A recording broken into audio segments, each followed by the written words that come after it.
Good evening. Welcome to the Board of Education of Queen Anne's County work sessions for February the 17th, 2021. Can we stand for the pledge? I pledge allegiance to the flag of the United States of America and to the republic for which it stands, one nation, under God, indivisible, with liberty and justice for all. Okay, you have the agenda in front of you. I'd like to put an amendment in, the motion to approve the agenda with a change that we remove 2-01. Mr. Smith, may I make a motion, please, to remove from the current agenda, to amend it to remove 2.01 and 3.01? Do I have a second? That would be the clay target for discussion and clay target for action item. Second. I have a second. Any discussion? Yes, I'd like to speak to my motion, please. We have not received enough information to go forward with any kind of decision about this. I would like to table it further to another month. Another month? Whenever, yes. Well, we'll get it on the agenda. When information becomes necessary, but we don't need to discuss it tonight. Yeah, we're gonna I believe we don't need to discuss it The tonight. motion that this evening will be pulled off the agenda for this evening. Yes. Any other discussion? Yes. Moving forward, I would like to know when the agenda is going to be adjusted.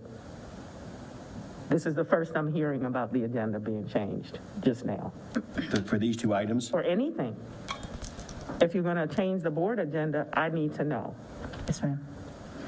Okay, well, if you'd like, I mean, we got a letter today. I haven't gotten enough information for me to make a good decision. And if the board agrees with that, then we would just, not have it on today's agenda. If that's a problem. I don't have a problem with the fact that you want to move it. I'm saying that I should know as the superintendent. Your board handbook says that it comes through me and the board president. I was left out. The board president is aware, but the superintendent is not. Well, I apologize that I didn't get in touch with you quick enough. This was not done At all. This was not done last Friday.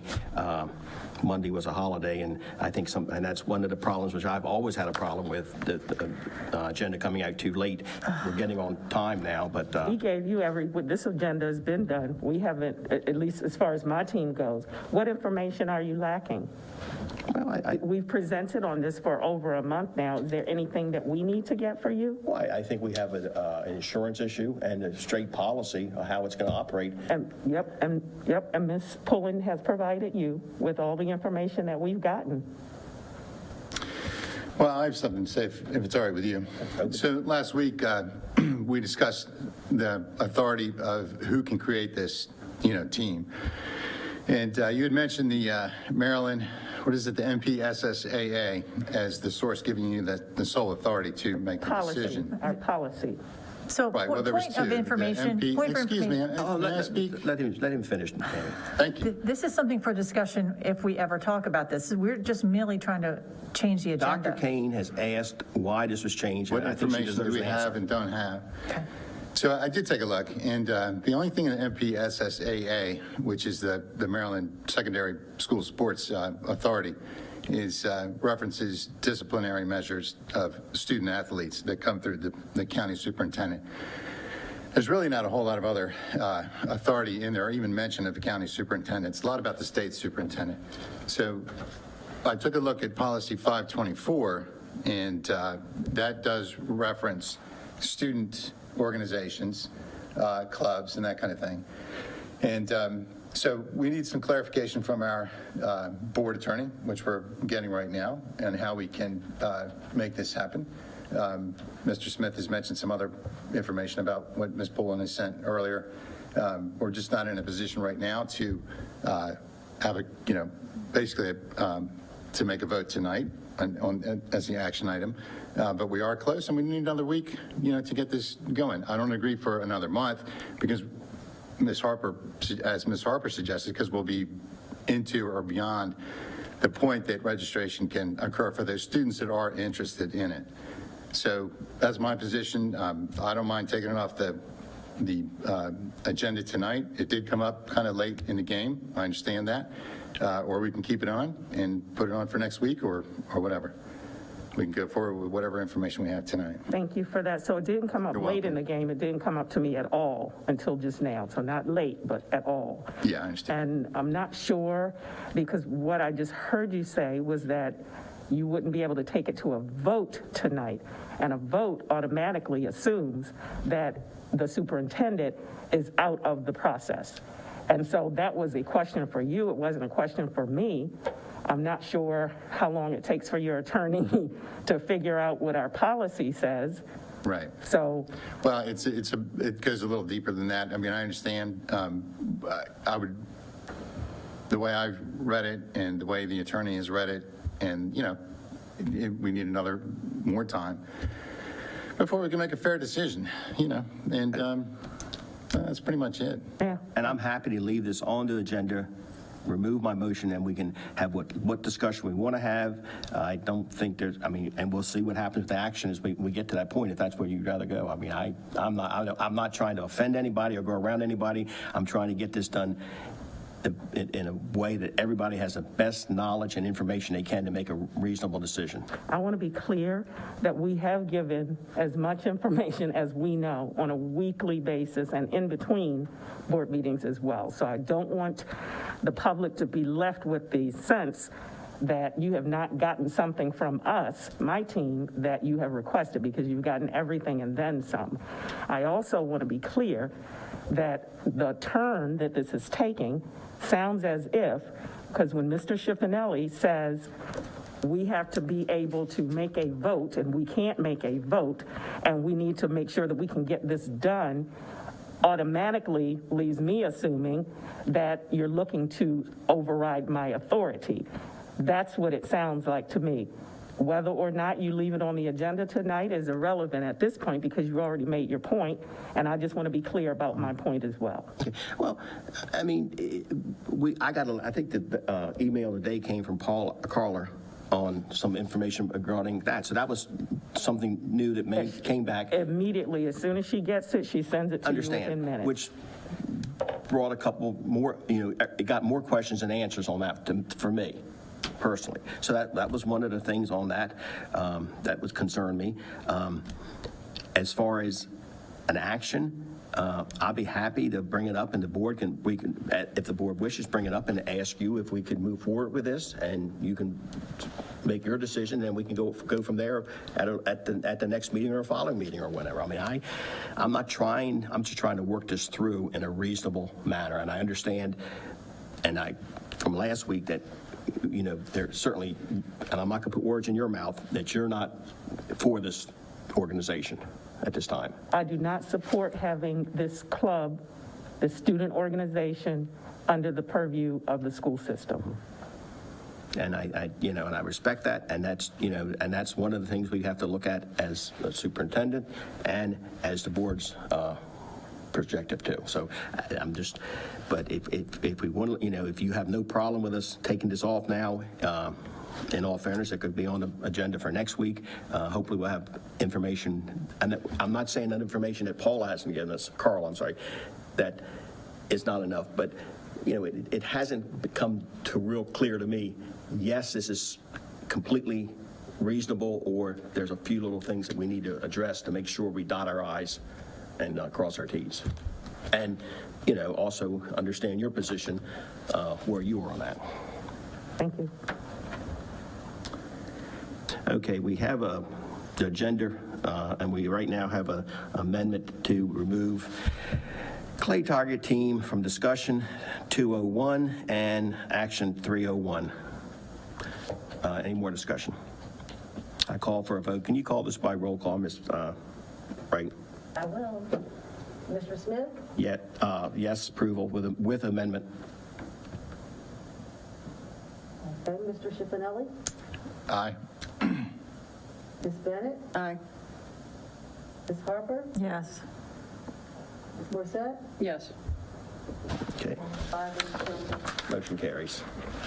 Okay, everybody's had a chance to look at the minutes from February the 2nd? Sir, I'm sorry, February we the need- 10th, open. Point of order, sir, you now need to have a motion to accept the amended agenda. thought we just voted on No, that. had a motion to amend it, now we have to have a motion to accept the amended agenda. Okay, let's have a motion to accept amended agenda. So moved. Second. All those in favor? Aye. Okay, we have minutes that everybody had a chance to review for February the 10th, open. Yep. I have a motion. So So moved. moved. Second. Any discussion? Call for a vote. All those in favor, aye. Aye. Okay, we're down to 202, opening of schools. Update or whatever. We were very, very excited to welcome students A-day students to schools on yesterday. The executive team and myself visited several schools.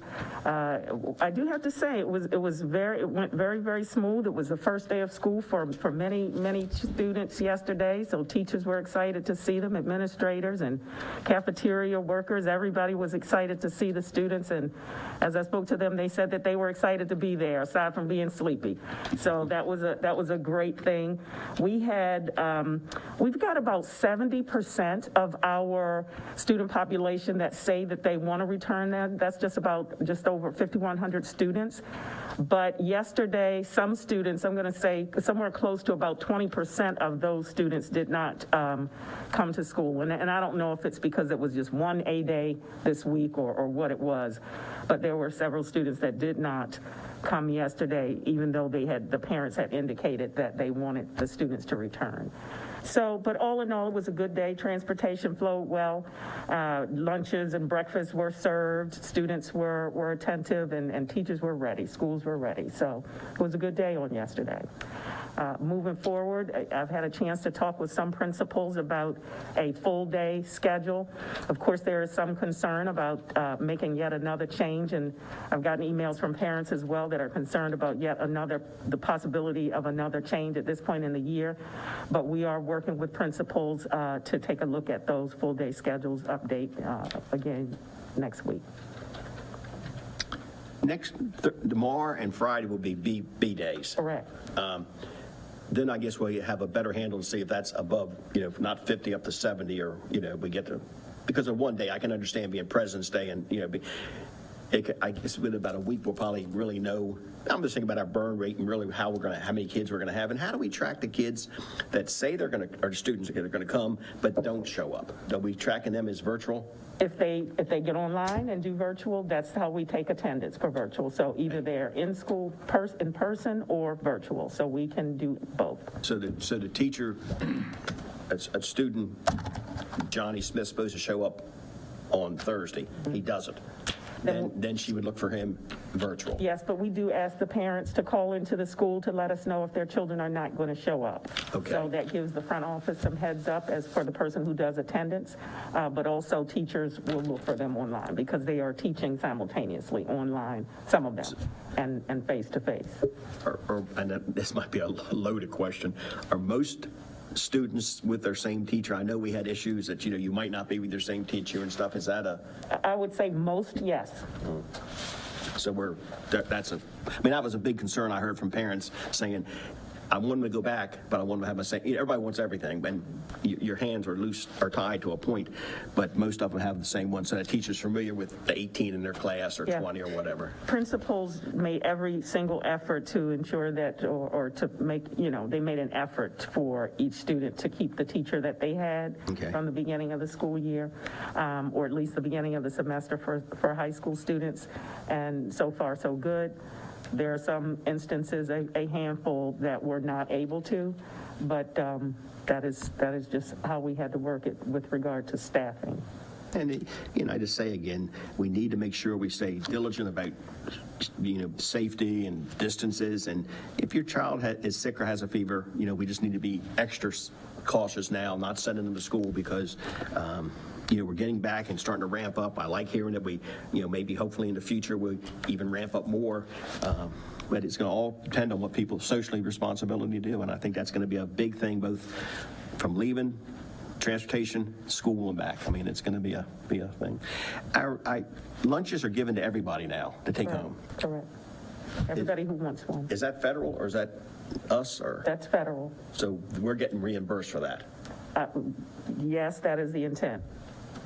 And we're not, I know you get reimbursed, so you don't have the money up front, but so far, we haven't had any major tafus as far as not getting Now, reimbursed. there were some delays, because when we started this last spring, it hadn't been done before, so there had been some changes. So you might recall that we started saying that everybody could eat, and then we went back to saying, not everybody, and asking for ID, so it kind of went back and forth.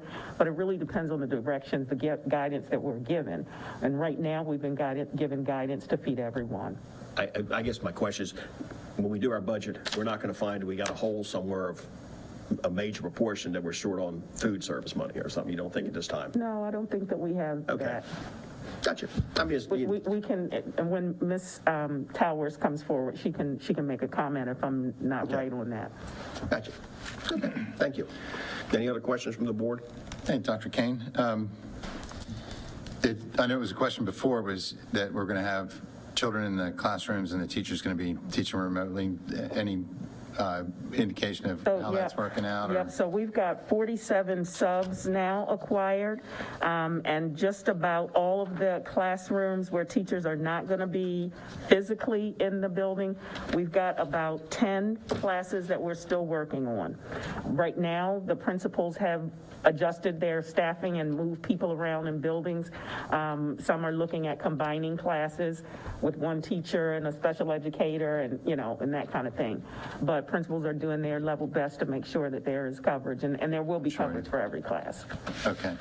The other thing is, you mentioned you're talking to the principals about ramping it up, quote unquote, full-time or a full-day hybrid.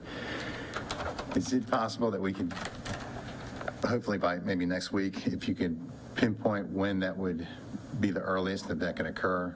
In other words, can we, sort of narrow in a date when that will happen? Are we looking at the first week of May or If it's earlier? the first week of May, it wouldn't make any sense to do that, because high school students are going to be out, well, everybody's going to be out a month after that. Right. So it doesn't make sense to do it the 1st of May. So we're in either second semester for high school students or the third marking period for everybody else Which starts when?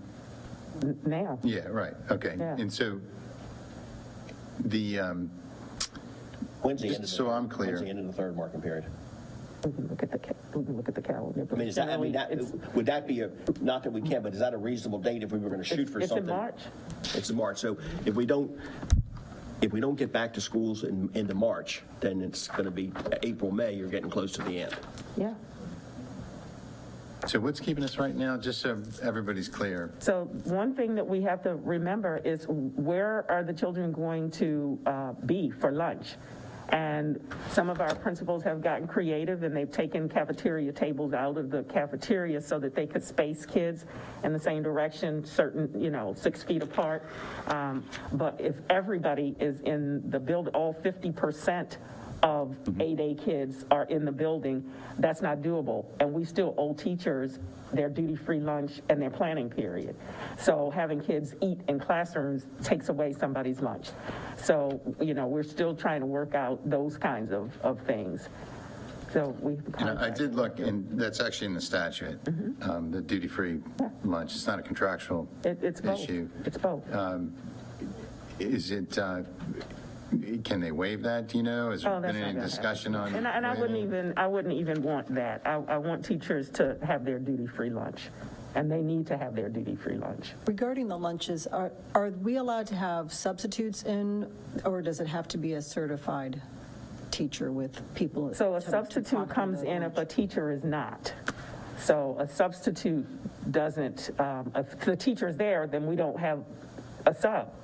A substitute is not a lunch duty person. A substitute is a substitute. Right, but can we use a substitute, could we use a substitute for Then lunch? that person would be sort of a lunch aide. We don't have them in all of the buildings. That's because there's an expense to that. So we have staff that rotate, and it's a duty for teachers and a duty for different staff members.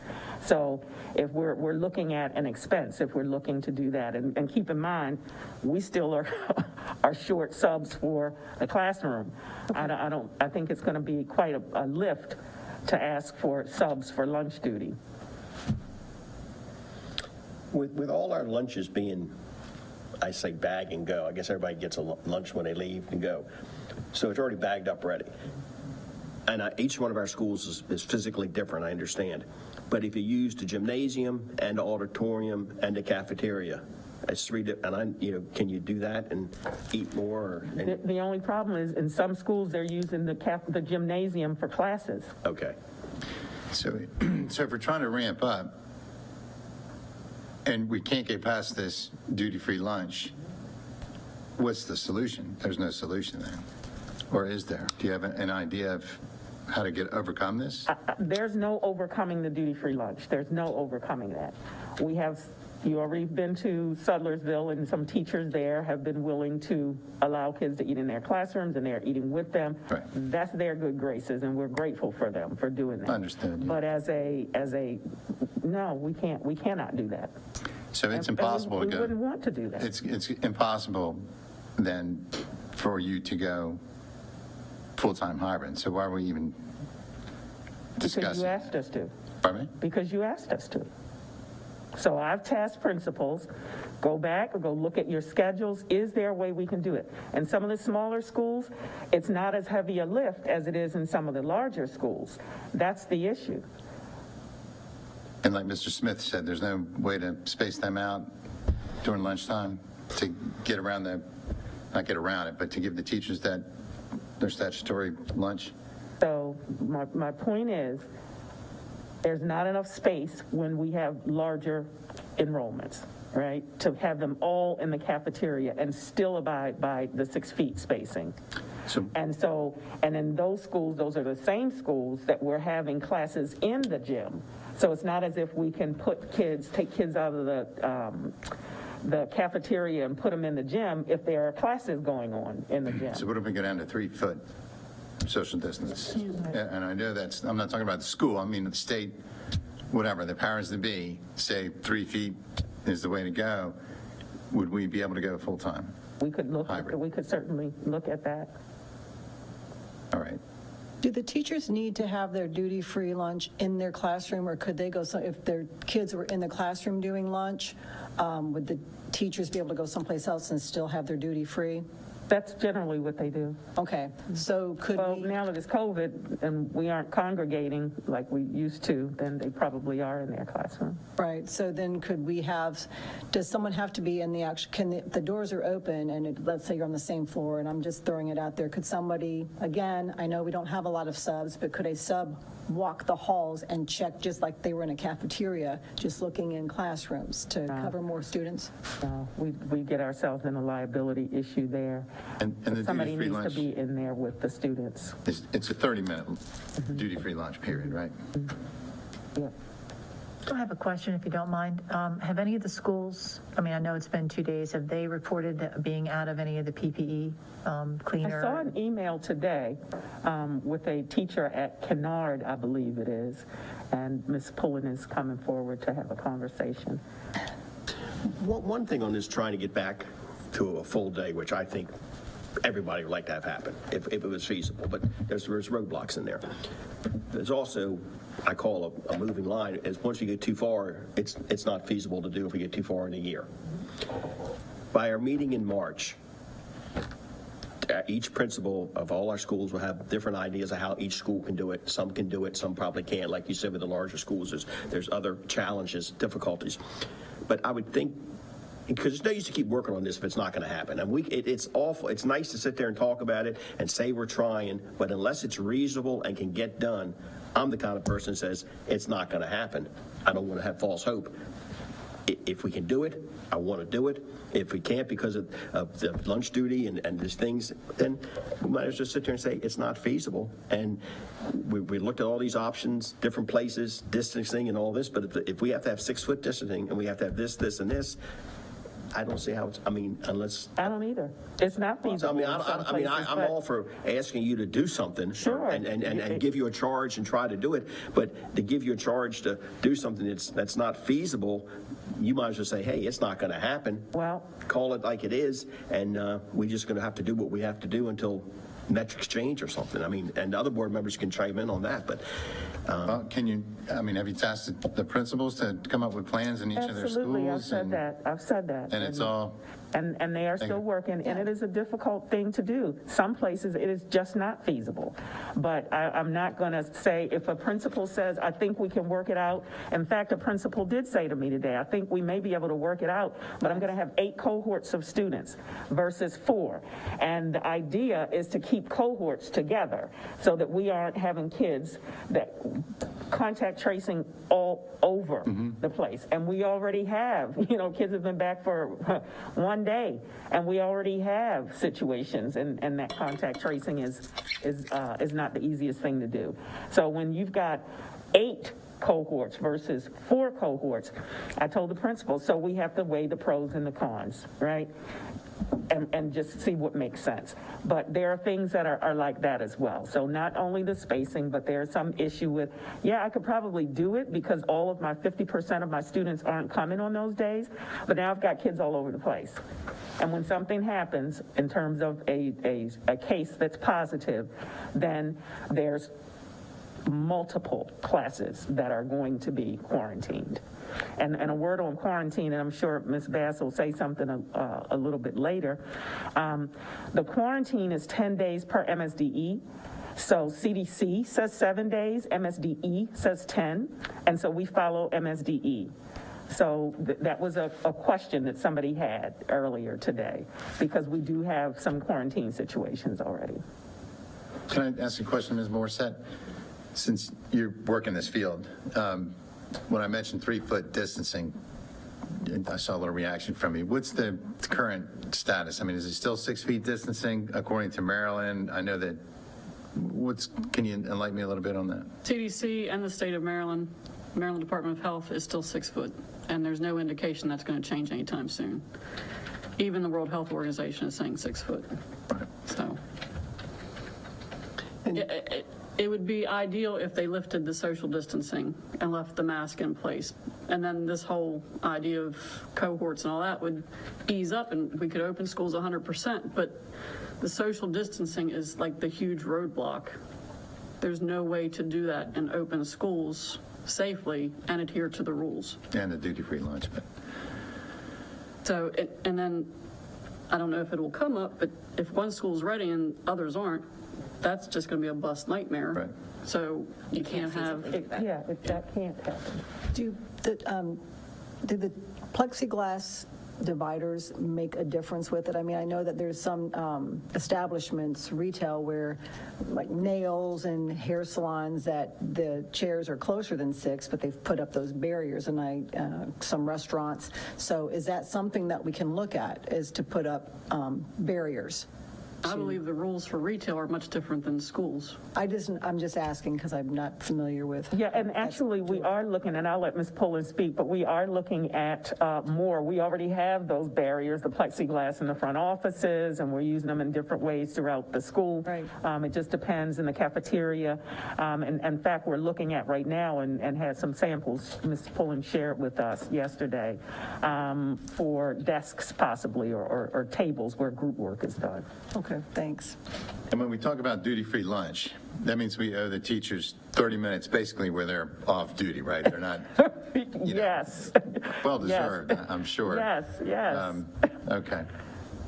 And one thing is, I'm just going to take Centerville because you have Queen Anne's County High School here. We're tiered, and Carla, you pipe in when I'm wrong. We're tiered so much. I mean, a bus might run the middle elementary school, then it runs another run.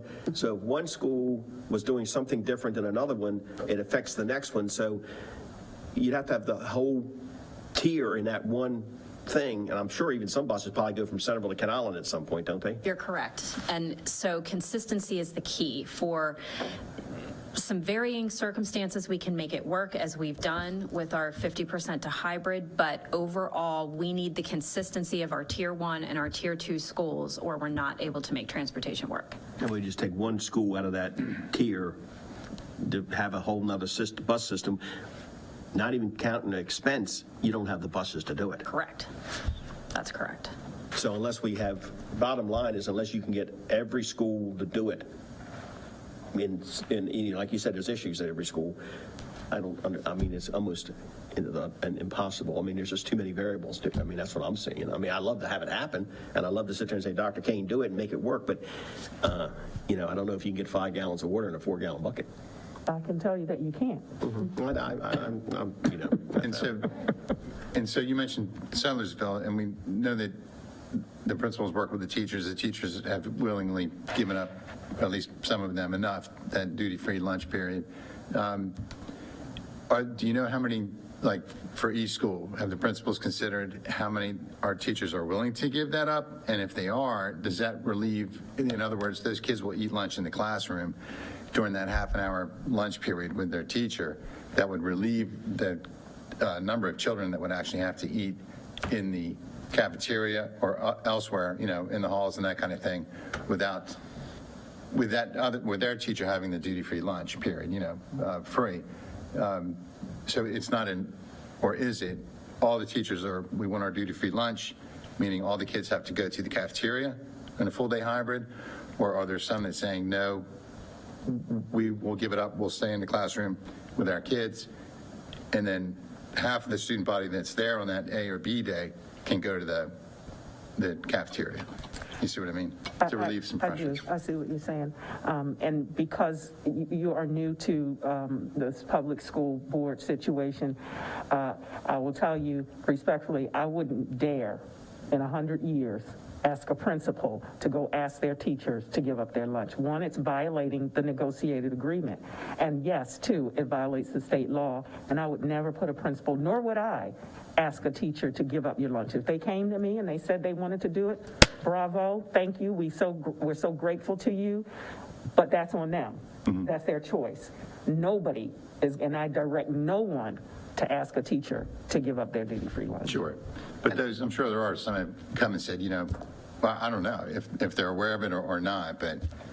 They've got quite a bit on them, teachers do right now. And Sure. their 30 minutes is just 30 minutes, and I can guarantee you, they're not eating for 30 minutes. They are preparing for the next thing, just like they do all the time. So Certainly. whether it's online or face-to-face, that 30 minutes is generally 15 or 20. So no, I don't think that the majority of them would give up that time, nor should they. And, you know, I think it boils down to, like last year when we had a budget issue, some of our units gave up their increases because we were getting ready to lose staff. Unit 2 did. Gave up theirs, and The administrators. Administrators gave up. But that was not asked by the board, that was volunteered. Correct. By that group. Correct. It was appreciated by the board, and it made things work a lot, and we appreciate that.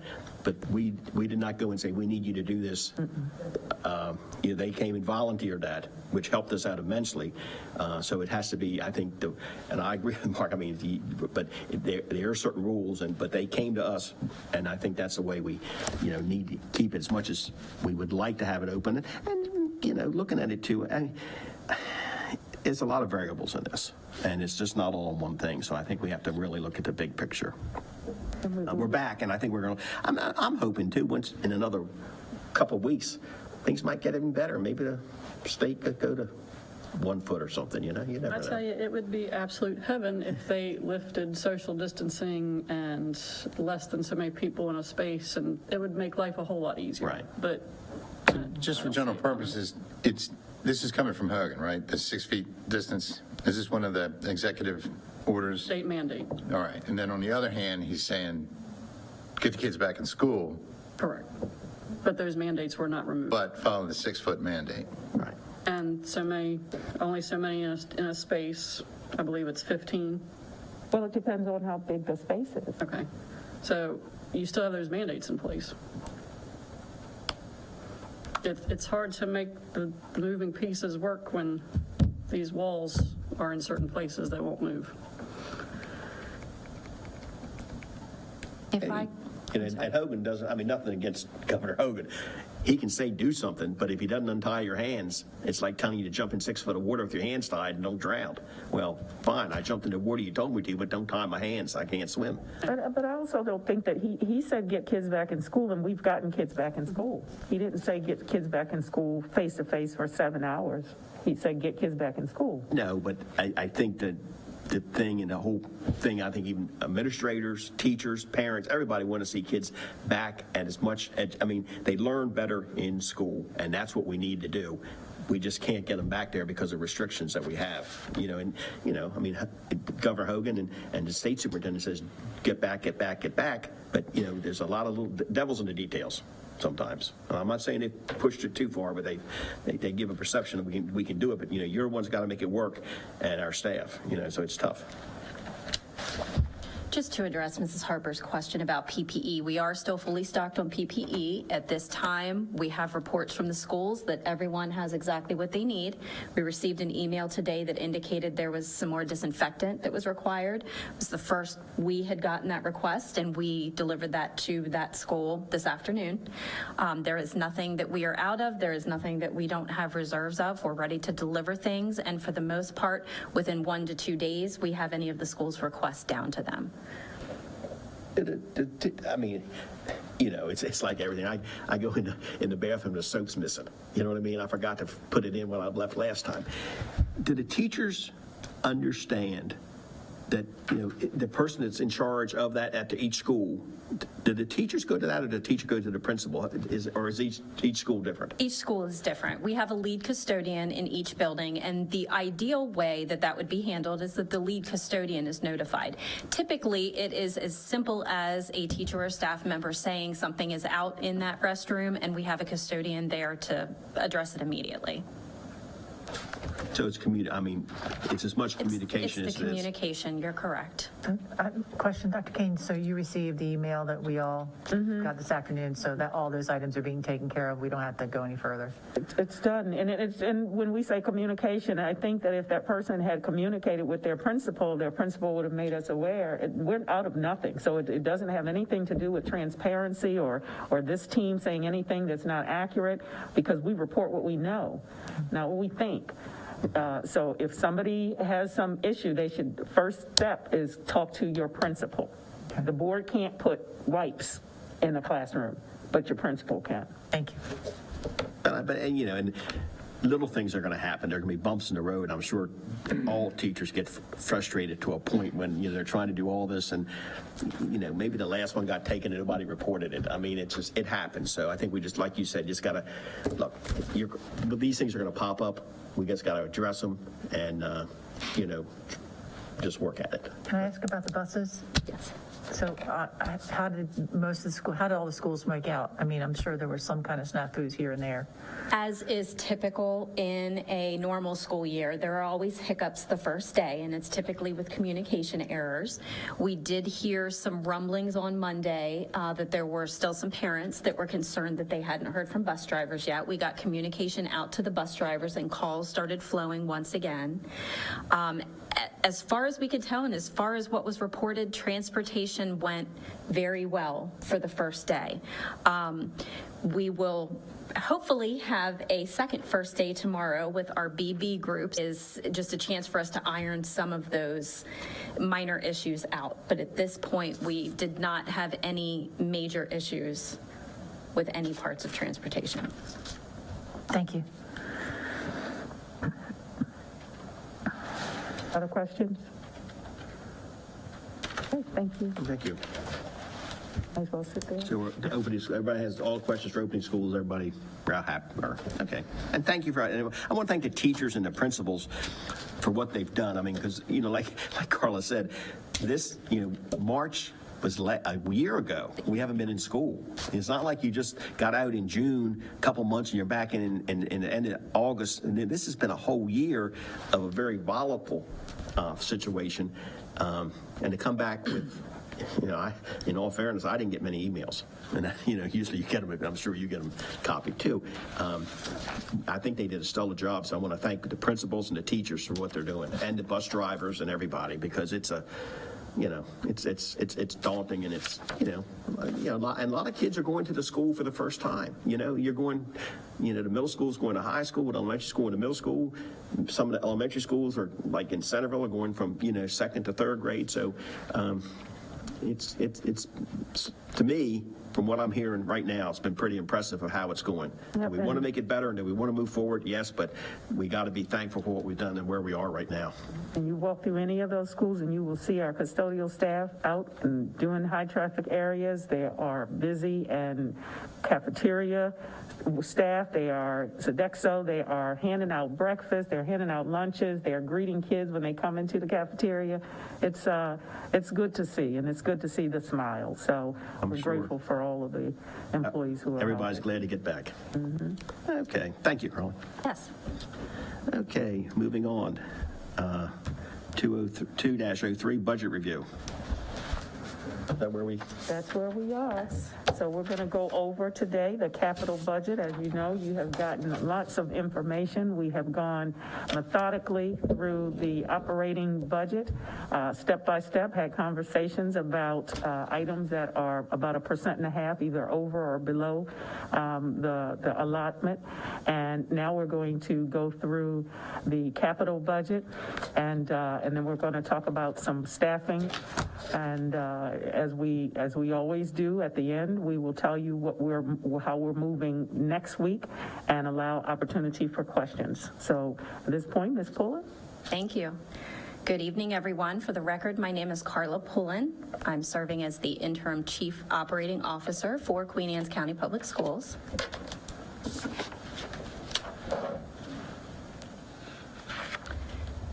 And this evening, I am here to give you an overview of the fiscal year 2022 capital budget requests. So the first thing I would like to start with is to review a little bit with you where we were with our capital requests for fiscal year 2021, just a little bit of a history of where we came from. This first slide projects, these are the projects that were eligible and approved for 51% of our state match for construction funding. These are our capital projects with the state, and we do get 51% of the eligible costs for construction from the state as well. We had 4 project requests last year. They were all systemic. Almost $3 million for those 4 systemic projects were funded through the county. Every year, we are required to submit a capital improvement program to the state, and that projects our capital funding needs for the next 7 years. The sheet that I gave you this evening, just as you were seated, is the summary page that we use for our capital improvement program. This was presented to the board as well as to the state back in October. And Canard High School, wasn't that a 2-year project or something? That's correct. It's a 2-year project. I'll get to that a little bit in this year because it is something that we've requested for state funding. It was not fully funded last year, so it is part of our state request this year. In fiscal year 2021, we requested $2 million for the planning and design of the central office building. That request was not funded at the county level. You say we requested it, but they also gave direction to a point. That's that correct. They wanted to move it forward too. So, I mean, not that it wasn't a cooperative effort, but the commissioners also asked about that at one time. Yes. Move that- They suggested it. Suggested it, Right, right. So, I mean, you know, he suggested that we move that, and now it's. That's correct. The next slide is the combined categories for our comprehensive building assessment. These categories follow those that are outlined in the building facility assessment that we had done on all of our buildings in 2016. Building services includes things like HVAC, plumbing, lighting, any of our interior systems within a building. Building shell is the exterior of the building. It's our roofing, windows, doors. Interior repairs, typically painting, flooring, any interior finishes. We look at replacement blinds under that category. Site work is our asphalt. These are very large dollar numbers when we talk about replacing and paving our parking lots. It also can include landscaping or grading at any of our buildings. And the substructure repairs are the building foundations. We requested 1.7 million. We were funded by the county at 804,000, and that is 124,000 less than the previous year and what we received for our comprehensive building assessment. Does your site work also include sidewalks? Yes. Other categories that we look at in our capital allocations are athletics and the needs for those programs, classroom building technology replacement. These are our projectors, our smart boards, our sound systems. They're separate equipment from what ComTech, our IT specialists, do for us. We have custodian equipment replacement, fleet vehicle replacement. Over the past few years, we have started to replace our fleet of maintenance trucks, of our vans for distributive services, for food service. Some of these vehicles are 20 years old, so we are in a process of replacing those. Food service equipment replacement. We have aging equipment in many of our kitchens. Furniture replacement. The easiest way that we have right now to bring many of our classrooms up to 21st century learning is to replace the furniture with more flexible and movable pieces. Furniture replacement is something that you'll continue to see in our requests each year. Maintenance equipment replacement, items that we need for our maintenance team. Miscellaneous projects includes things like soccer goals for the schools to utilize at recess. Stage curtains in many of our buildings have never been replaced. We have our PA intercom systems, our phone system replacements. These are life safety issues. Any of those fall into grants or anything? They do. They do. And we have several other state programs that we utilize as well. Graysonville Elementary School is currently having their PA system replaced right now, and that was through the Aging Schools funds through the state of Maryland. We have playground replacements. As playgrounds age, they become unsafe. They need to be removed. In the recent years, we have not had funding to replace those items. Security upgrades include our cameras, security cameras, our door access, door keying projects, window film for security, and fencing. Transportation, yearly, we replace buses. We also look at needs for security and safety on the buses. Our technology plan is the 5-year plan that is outlined by Mr. Combs and ComTech for our student devices as well as all of our staff devices within the buildings. And we also look at our C&I needs for textbooks. Last year, we requested $5.4 million. In those other categories, we were funded just under $3 million. So that means the technology gets taken care of first. Okay. The items that were not funded last year typically move up to the top. Okay. So here are some of the larger unfunded items from fiscal year 2021. Planning and design of the central office building. We have some sandblasting and painting projects that need to happen at the canopies at Ken Island High School. The interior painting project for Bayside Elementary School has had to be pushed out. The flooring replacement, the continuation of this at Ken Island High School. The track resurfacing at Ken Island High School. The request for an athletic storage building to replace the one that is in disrepair at Queen Anne's County High School, kitchen equipment in many of our buildings, furniture replacement throughout the district, the PA systems, the intercom systems, the telephone systems, and playgrounds are the most notable. When you say furniture replacement, we do some of it, we just weren't fully funded, right? I mean, because I mean, For the most part, we don't receive any funding for furniture. we put money some into that because I mean we've had cafeteria tables we've had issues with. And We are still we get in- all kinds of issues with desks and tables and. Correct. If there's an immediate need, it's usually funded through another category somehow, or funds are transferred. But in the last several years, we have not received any funding for furniture replacement. Some of the furniture that we're utilizing is the original to the building. And that was one of the areas that was a significant need on the survey, budget survey. If this year we end up with a surplus of, in certain areas, due to what the thing, we might or might not, but let's say we're going to end up with something. can that be used for, I mean, that's a one-time cost to me. And if that's a priority, would that be something we could do some of our one-time funding with, would be my, idea. I'm looking at Ms. Towers shaking her head, but in general, I think that, it's been said before, but I have never known a school district or any organization with the numbers of people that come through it that don't have an allocation for furniture. I mean, that's something that absolutely needs to be corrected. In fiscal year 2021, the projects that have been completed so far, we've been able to purchase our replacement buses as well as our replacement fleet vehicles that were funded. We've done large-scale replacements of sinks and countertops in Bayside Elementary School, Canard Elementary School, and Kent Island High School.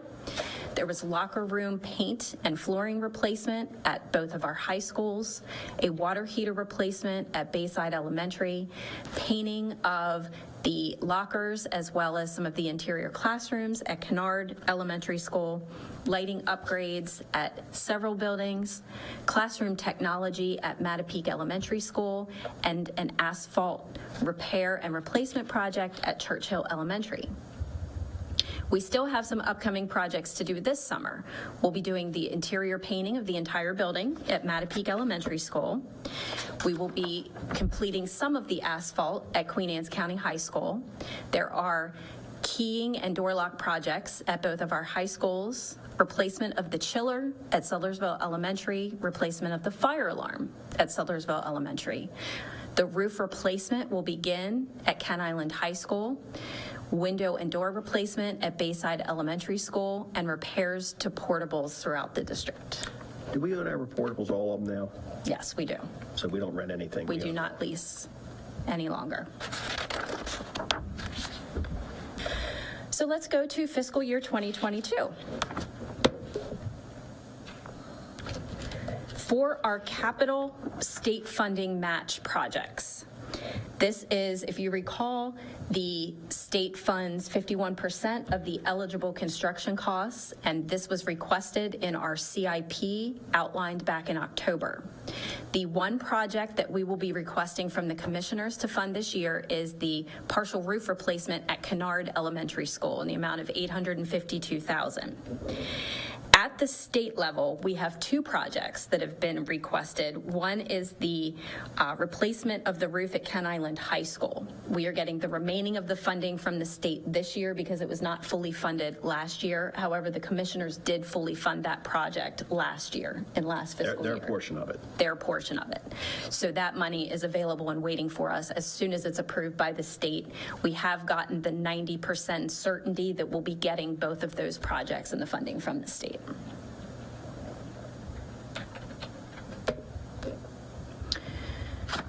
Our county-only funding requests, these are ones that are not eligible for state funding through the state of Maryland. We are looking at the idea of the planning and design of the central office building or the need for central office repairs. So as you mentioned, Mr. Smith, after collaboration with the commissioners, there was indication that we would hope for either the renovation or a new building for the central office. We completed the feasibility study this past year. We requested the funding for the planning and design project last year, as you've already seen, and it was not funded. We're bringing this back this year because we want to discuss your thoughts and we want to get some direction on this request. If we do not take the planning and design of the central office building to the commissioners, then we really need to begin repairs on this building. We have $3 million worth of requests, either $3 million for the planning and design of the central office building or $3 million to begin to repair some of the things that need to happen desperately within this space. Repair on the central office, how long will that last? What I'm saying is, In terms of the projects or? no, if we put $3 million in this, are we then good for another 10 years? No. So the facility assessment that was done in 2016 showed in 2016 there was an immediate need for $3 million with a need for $5 million over the next 5 years. We've already gotten there. Within 10 years, we were at $10 million. So we were almost at the cost of a new building. There are many things that just due to the age of this building and the last time there were any renovations that happened that really need to take place here. And I've asked this before, are we considering, because we have Centerville Middle School in the books to have something done, either renovation or a new school? Correct. Which both of them pretty much are the same cost.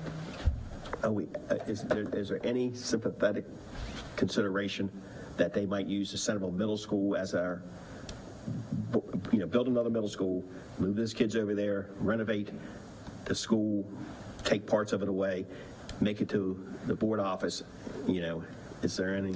Yes, so it's something that we have looked at and will continue to look at as we do the feasibility study at Centerville Middle School. The issue that we come up against is that with two very large entities on the same site, and what we would anticipate right now is that Centerville Middle School stays where Centerville Middle School is. In the conversations that we've had with the commissioners, there is no other land that's available at this time for another middle school. But you say in this area? In this area. If we were to look outside of this area, then we have another full process that we have to do with the state of Maryland to assess sites.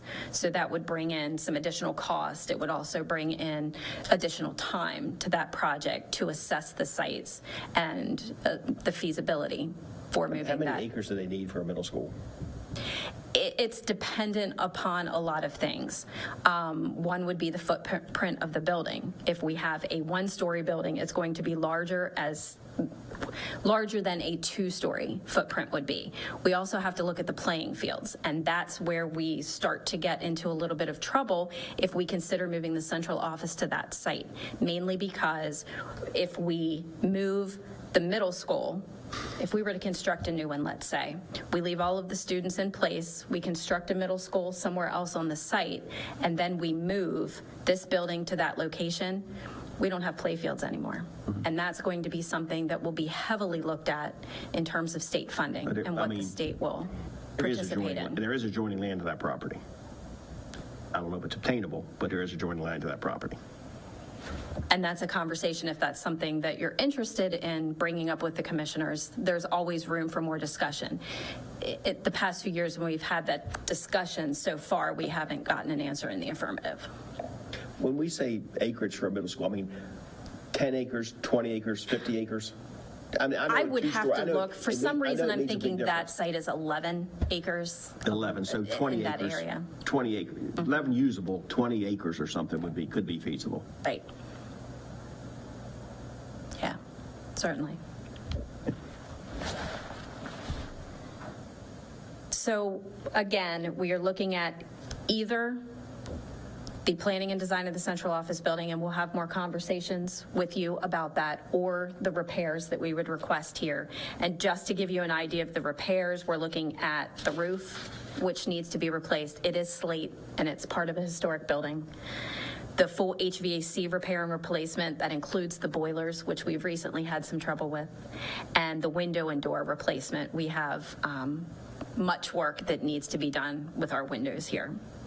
The last part of this county-only funding piece is $150,000 for the expansion of the health suites at Graysonville Elementary School and at Canard Elementary School. They are undersized due to the number of students that we have in those buildings. Well, and you mentioned the almost $1 million a year in repairs, and when you did so what were you anticipating a new building costing? It's about $15 million. So the feasibility took a look at 3 different scenarios. It looked at the renovation of this building as is. It looked at the renovation of this building, incorporating Arise Academy into the space as well, and then it looked at a new building. The numbers were all very, very close. Essentially, the cheapest option by about $1 million was a new office building. Was that a firm fixed, or would they be able to do overruns if they ran into issues? Was that a firm fixed cost from whatever we got our bids? That was what they would anticipate based on the current market. So we were going to pay 20% for planning and design of it. That's about typical. Are there no other central buildings anywhere on the Eastern Shore that we could just, because normally your plans cost between 10 and 15% of what your building is, and if you could save that cost by buying an already set of plans, that you could maybe That's a potential we have not explored, and that was not something that was in the conversation with the commissioners either. Yep. All right, moving on to our next slide. We are looking again at the comprehensive building assessment piece. Building services, building shell, interior repairs, site work, and substructure repairs. The total requested for 22 is about 1.4 million. In past years, the commissioners have reached out and asked us to give them a steady number for this category, so they know each year about what we will need for our building assessment items, and 1.4 is the mark that we hit for this section every year.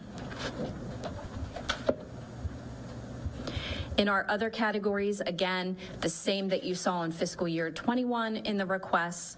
Many of these items are repeated as they were not funded last year, and we will go through these in a little bit more depth. Other categories continued through our security upgrades, technology plan, textbooks. The number that we've arrived at is right about 5 million as the total request for our other categories. And again, we will go into these in a little greater depth. Is it technology, do they like a fixed plan for that too?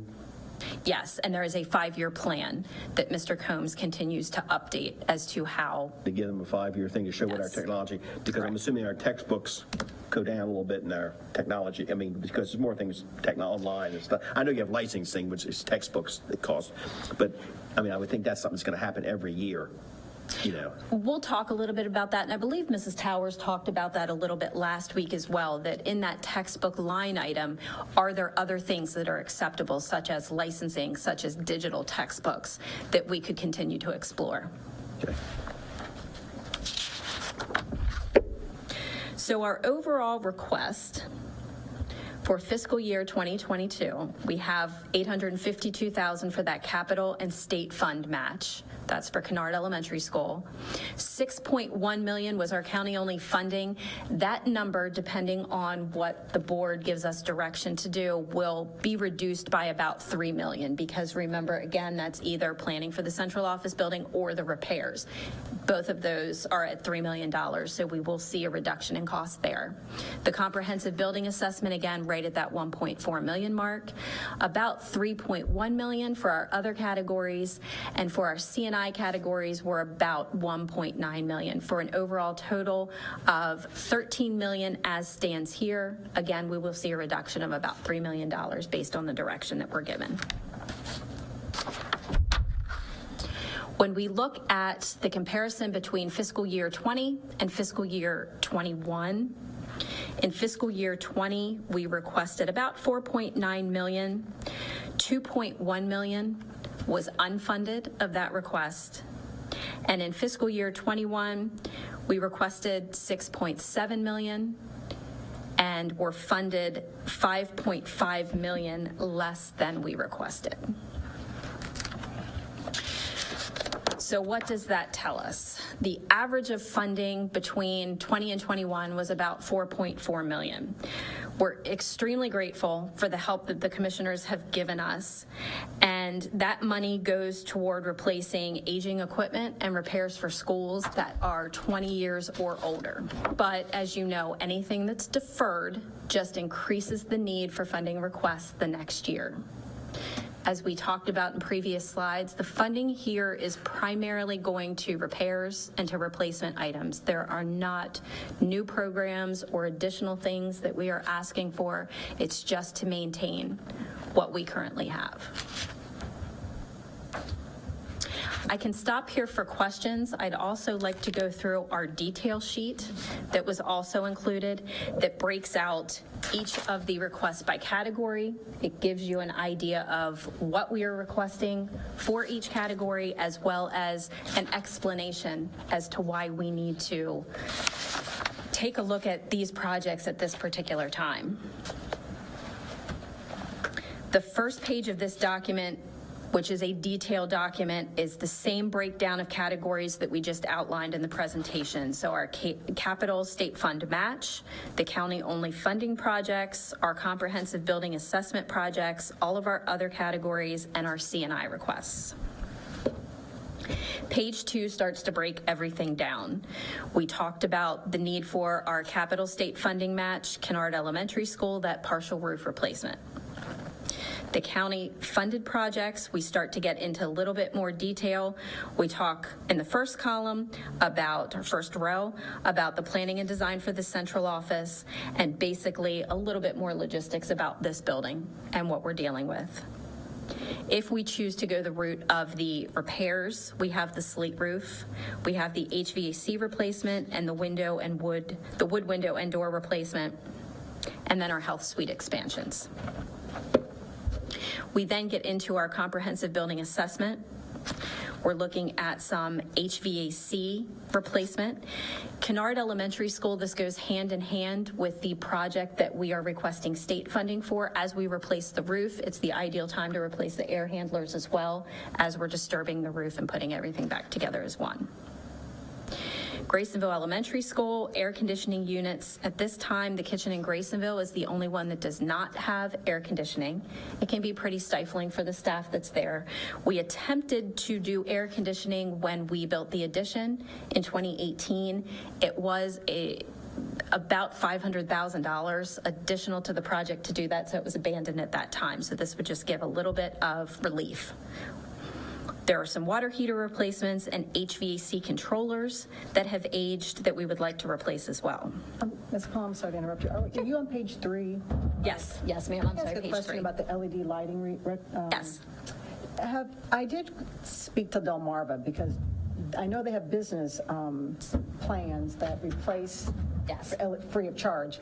Have we looked into? Yes, we are currently working with Delmarva for a number. They offer grant programs, and it actually goes up to $1 million per school. Some of those are matches. It depends, the percentage of the match depends on what the product is and if it's already been vetted through Delmarva Power, but they do offer some fabulous rebates, and we are working with them. Yes. So with our building shell projects, as mentioned, some LED lighting retrofits. LED is a much more cost-efficient lighting source, and we are slowly hoping to migrate to that in all of our buildings. We have brick repointing and repair, some roof repairs, the sandblasting and painting of the canopy at Kent Island High School that I mentioned before, as well as the overhang that is in the back of the administration area that we would like to blast and paint. Interior repairs, we're going to get Bayside Elementary School back on the schedule for interior painting. We're going to continue to replace VCT flooring at Kent Island High School. There are smaller areas of interior painting that we would like to do. Excessive wear in bathrooms, in areas of classrooms that there has been a tear in the drywall or something of that nature. There are small areas that we try to do every summer. And then the idea that clocks, now that we are on satellite systems in many of our areas, it would be great to be able to synchronize the clocks in all of our buildings so that none of them have to be moved manually during daylight savings. Site work projects, the majority here includes asphalt repair and replacement. You can see that those are very large dollar items. We typically are not fully funded in this category every year, so therefore they become deferred maintenance projects, and we continue to just request. So I had a question about that because they were saying that asphalt is 20 to 30 years. And we're still within that. How was the bid process how was that put out for the asphalt company? So typically what we do, we use a contract, or at least the past few asphalt projects that we have secured have been done through a cooperative purchasing contract called Sourcewell, which I believe used to be the U.S. Communities contract. So it is a pre-bid contract that government entities are able to piggyback on and utilize those services as well.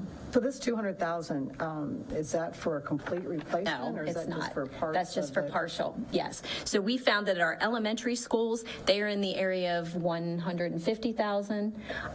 High schools are going to be closer to $500,000 by the time we do all of them. So we know that we will have to do these in stages. Thanks. Yes. Bus loop repairs at Churchill Elementary School. We realized as we were paving this summer that there are some drainage issues that we need to take care of. We do have pricing for that and wanted to bring that back so that we can take care of that sooner rather than later. And there are some tennis court repairs at both Sudlersville Middle School, Ken Island High School, where we're starting to see some cracking in the courts that eventually could become a tripping hazard. So we'll be taking care of that as soon as we can. The only substructure project that we have is a lift station identified by the facility assessment that will need to happen at Canard Elementary School. Next, we start to get into our other categories. We look at athletics first. We requested money to resurface the track last year. This was also part of our turf field project that we've been working with the county on and continue to upgrade parts of our stadium that were not done when the turf fields were put into place. Just a sidebar on that, Ms. Pullen. That track has needed repair for several years, and Yes. the track and field coaches and the students even have said what a hazard it is running on that, especially when we have matches from other schools there too. It's a hazard. As well as the lines need to be updated, so they're I mean, not I know all clearly of this is visible. necessary. I just, right there, just the safety issue. Yes. So Yes. they take care of that. I mentioned to you earlier the storage building that was not funded at Queen Anne's County High School. This is for the equipment, mostly the outdoor equipment that is stored that will fall into disrepair if it's left out in the weather. And then both high schools have requested some weight room improvements. The weight rooms are heavily utilized, especially at the high school level, and this would give new equipment as well as updated equipment in both of these. And again, how was that done with, I assume you're talking just weight equipment, machines. How was that, where did they go to get the machines? Like, who did This they- one has not been procured yet, so we're just asking for funding. We have not identified yet how that would be done. There are a couple of different ways, whether or not we use cooperative purchasing, whether we put together a bid and actually bid that to How did they interested come up with the contractors. 50,000? Was that just a, That is, let's see what we can do with makeup, that amount okay. of money. okay. Yeah. Classroom building and technology, this is a static number that we ask for just about every year as well. And if you remember, this is just so we can replace some of that digital equipment in the classrooms that's so heavily relied upon now for digital learning. These are interactive boards, our LCD projectors. The projectors only have a lifespan of about 5 years. Those bulbs go bad, and it's more economical to actually replace the projector than it is to replace the bulb. Custodial equipment, these are items that were requested last year. The one addition here is additional electrostatic sprayers.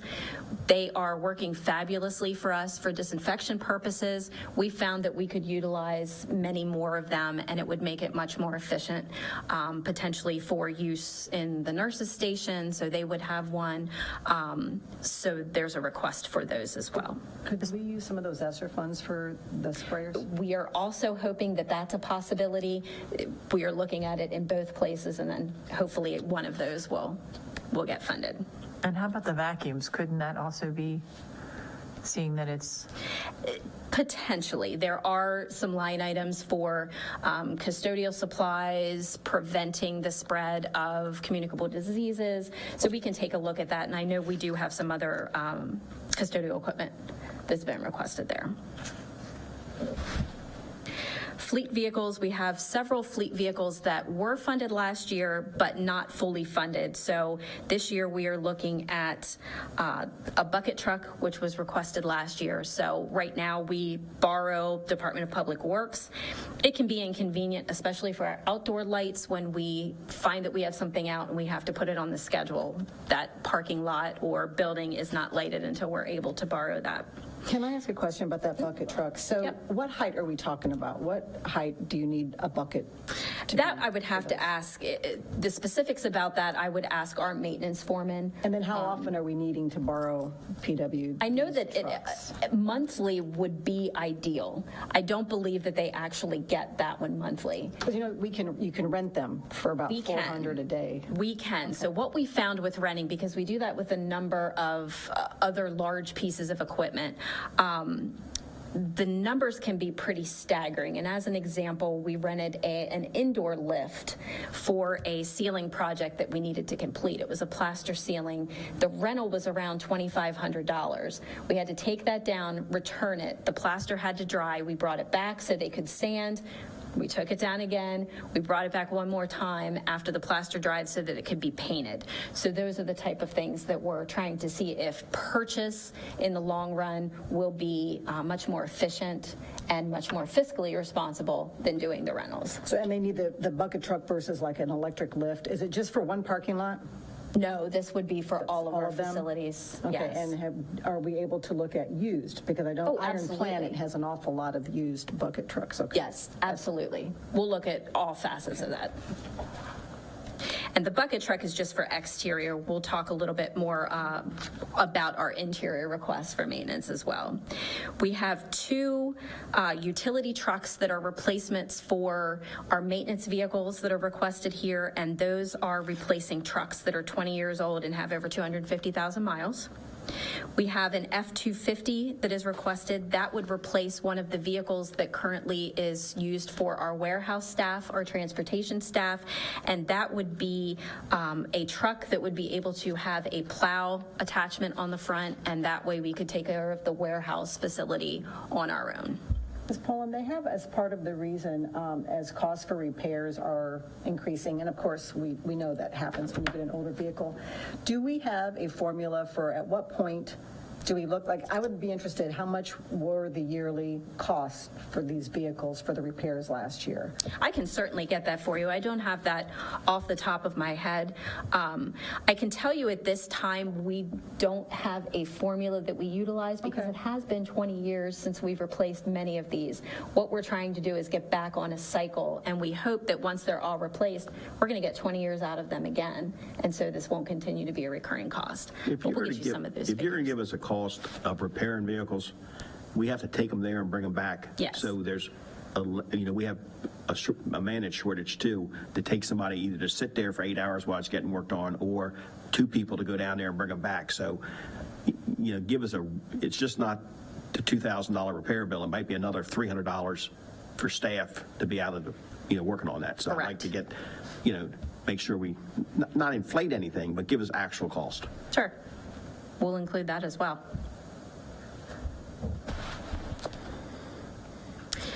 The next category that we get to is food services. Most of these items were included last year in last year's requests, and they were not funded. As you can see, some of our equipment is coming up on 30 years. We continually need to replace these items. As they are unfunded, the needs just continue to grow every year. So many of what you will see here is just at the time of funding, we will see what is in most dire need to replace. Ms. Pullen, how old is Canard? Canard, Not the addition, but the building itself. Couldn't remember if it was in the night, it was after Bayside? I don't know off the top of my head, but I will get you. Remember, yeah. Bayside was in 91.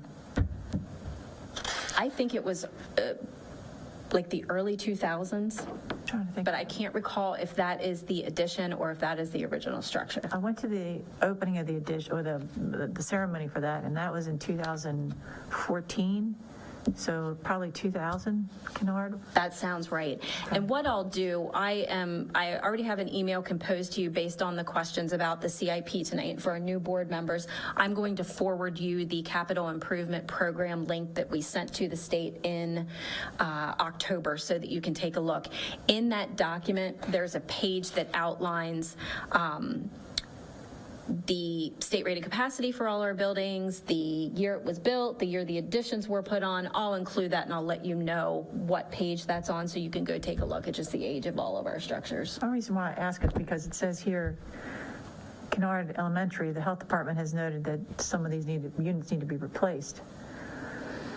I was just wondering if it's 20, well, I could see 20-year-old equipment. Right. We're definitely coming up on 20-year equipment. It's no younger than that. And the same thing with Mattapique Elementary School. I mean, that was opened in 2003, 2004. 2004. Yep, 2004. So that's, We're getting there. yeah. We're getting there.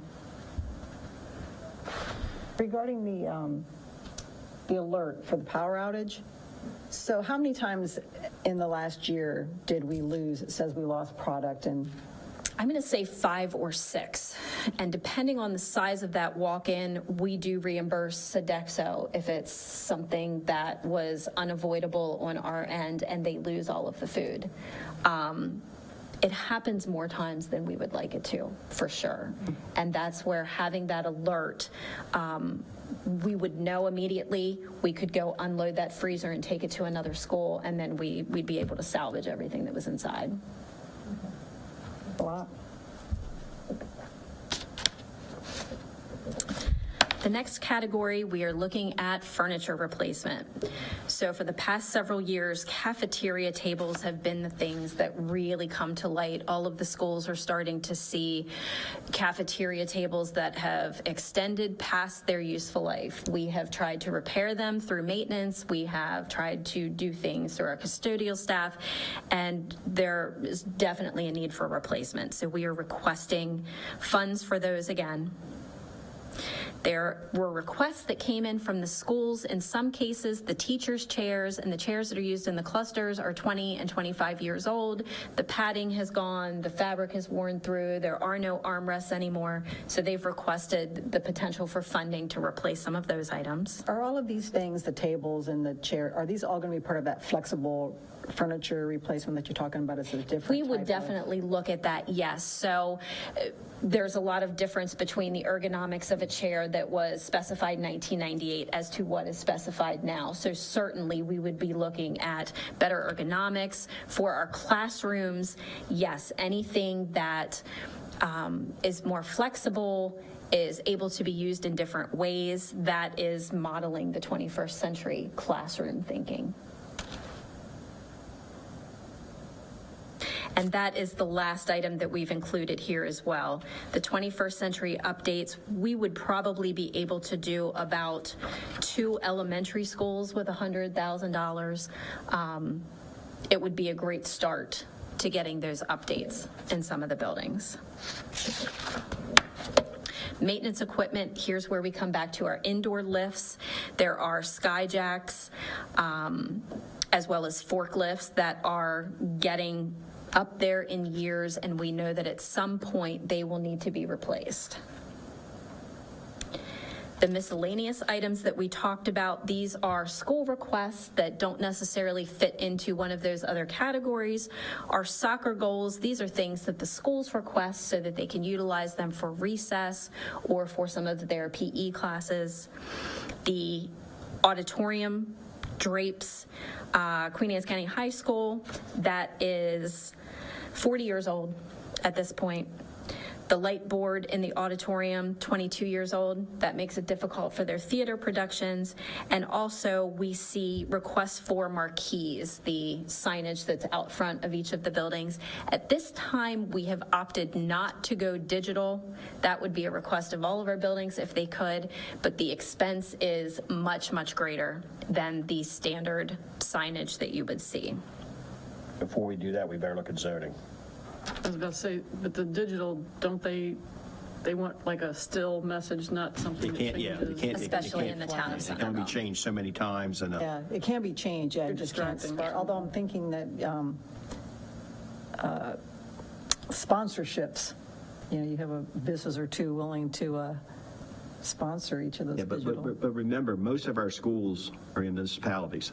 I mean, Ken Island's a different animal, but when you take Centerville, Churchill, Substructure, they're in a municipality, so we're dealing with a different zoning, not the county. That's correct. I thought that digital zone was out of just planning and zoning for the entire Queen Anne's County, was it not? I would not suggest Queen Anne's County has authority over Centerville. Well, no, That they're would be definitely my their own opinion. municipalities, that's for sure. No, I Yeah, think it does differ between the municipalities and what they've allowed for fire stations and some of the other. We go back to PA and intercom systems. Again, these are life safety issues. They are ones that traditionally have not been funded, or at least not much funding has been allotted, as well as our phone system replacements. Some of these are coming up on 20 years old as well.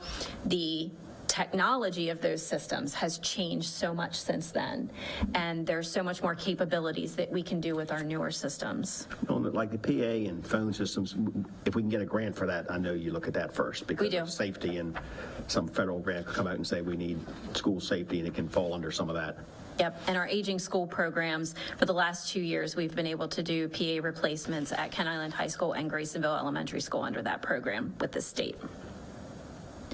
Playgrounds, if you take a look at those numbers, they are very expensive. The large play sets are very expensive, but we are currently working Churchill Elementary School and Sudlersville Elementary School 2 years ago. We had to remove their 2 to 5 year old playground set due to disrepair and inability to get parts. So therefore, these have been on for the last several years as well. We would like to be able to replace the equipment as we have to take it out. Portables, we did have a significant amount of portable funding last year. That allowed us to do exterior repairs such as siding and skirting and roofing on the portables. We do need to turn our focus to the aging finishes and the building components inside as well, because that's a standard repair that we have to do every so How often. many portables do we have in the county now? I believe it's 27 27. at this point. And that's 27 units, because I That's remember one 27 time, units. there's no quads anymore, there's No. no 4, it's all No. 27. Yes, individual units. For our security projects, we were able to get funding to create secure vestibules, and this is grant funding for Queen Anne's County High School and Canard Elementary School. We have 3 other buildings that do not have secure vestibules as well. So we're asking for funding to create those vestibules at Bayside Elementary School and Kent Island High School. The 5th is Centerville Middle School, and we hope to be able to address that once we either renovate or build a new building for that location. We have shatterproof film that's listed here, which is a security device that essentially goes on main entrances as well as any of our corridor entrances that does not allow someone to break the glass and reach in to gain access. It's a deterrent that is meant to give you those few extra minutes if there is an intruder coming to the building. So we'd like to be able to continue some work there and get that. We have that at one pilot school. We'd like to be able to continue that through buildings throughout the district. We do have one security camera that's been requested. We have door access and AI phone requests here at the central office that will assist in other departments to see who's actually ringing for access. And then we have fencing. Portables, there is difficulty with the portables at times in assuring that we have the same security that we do inside of the building. And so that's a project that we would like to undertake, that we get some additional fencing for So what those areas. type of fencing would you be talking about? This is a tough one. This is a tough one. We have to be able to maintain egress for fire code for any of the areas that we have fenced. We also run into the aesthetics of that, and do we start to make these outdoor areas look institutional? And that's what we've been working with several different contractors, and if the funding is ever allotted for a project like this, we'll take that to the next level. I can see locking would be an issue, because if it's unlocked for the day, then Yeah. the fence won't. And we have our county code officials who don't necessarily agree with the plans to do something like that as well, because it is difficult for first responders to be able to get into those areas then. It's not as easy as the card access that they have to be able to get in, or the master key. So that is a difficult challenge. Transportation, this year we only need to replace one special needs bus. We have to replace the buses every 15 years by law, and so we only have one on the docket this year. I'm going to bring your attention to the line item in the center here for transportation and let you know up front that this is going to be stricken. So in looking at our bus patrol contract, which is the stop arm camera project that we just initiated, there was some confusion in the clarity of the contract as to what happened, and it didn't give us clear direction. What happens with those fees that we incur monthly at the end of our 5-year contract? Mrs. Towers and I were able to speak with the CEO of Bus Patrol as well as our project manager, and what they have indicated is that Queen Anne's County Public Schools will not be responsible for any of those fees, that it's the revenue that's created from the citations that pays for those fees. If at the end of 5 years there is still money outstanding, if the citation program is still running, it will continue to pay against those, but Queen Anne's County Public Schools will not be responsible as indicated in the summer. So this will be stricken from the budget request. We, until we had clarity, wanted to make sure that we knew we had a request in for funding if it was necessary. Although we're hoping for not too many All our citations. buses and all our contractor buses have all this installed now, so. Yes, that's basically, correct. they're the red light cameras where if you are stopped, lights are on, they're going to take a picture of you on both sides of you, and you'll receive a ticket. Yes, and the sheriff's office has already started rolling out the educational program on that. We're in the 30-day grace period, and as of March 1st, those citations, it's my understanding, will go live. So right now, everyone is getting a warning, and it sounds like as of today, we have 3 confirmed offenses that would have been able to have been given a citation. So that's since February 1st. We still expect to see more because we only have 50% of our students on buses. If we are making as many stops a day as we would in a normal year, we expect to see those increase. Is there a standard fee with the citation? What type of money are we I talking? believe it's $250. I'll have to take a look at that again, but it was in that area. Ms. Towers It is is shaking citation. her head. Right? And it probably goes against the vehicle, like a speeding camera. Yes. Well, we still want to hope we don't get a lot of them. But that's correct. We certainly hope you that hope it's a everyone is deterrent. being safe. You hope it's a Yes. deterrent, but we did hear a lot on 213. There's certain places we were talking last year, I think, when they were doing it, that are, real issues, that have a lot more than you would think. Yes, and so far, up until this point, we've only had the call-ins from the drivers that have really given us notification as to how many times that was happening, and it was quite frequently. So this, I think, will be proof as to what's been happening out there. So our next section is the technology plan. This is the 5-year plan that Mr. Combs devises for us for replacement of all of our devices, both student devices as well as staff devices. There are some infrastructure upgrades that are here that were not funded last year, so he would like to take care of that this year. We are looking at the purchase and replacement of computers for the labs, the computer labs at both the elementary level and at the high school level. He is also looking into the necessity for those, since we do have a one-to-one device at the elementary level, and we'll be corresponding with you about that. At the high school level, it's a little bit trickier because they have specialty software and programs that need to be utilized for the different classes that they are taking. That are not able to be downloaded onto their laptops.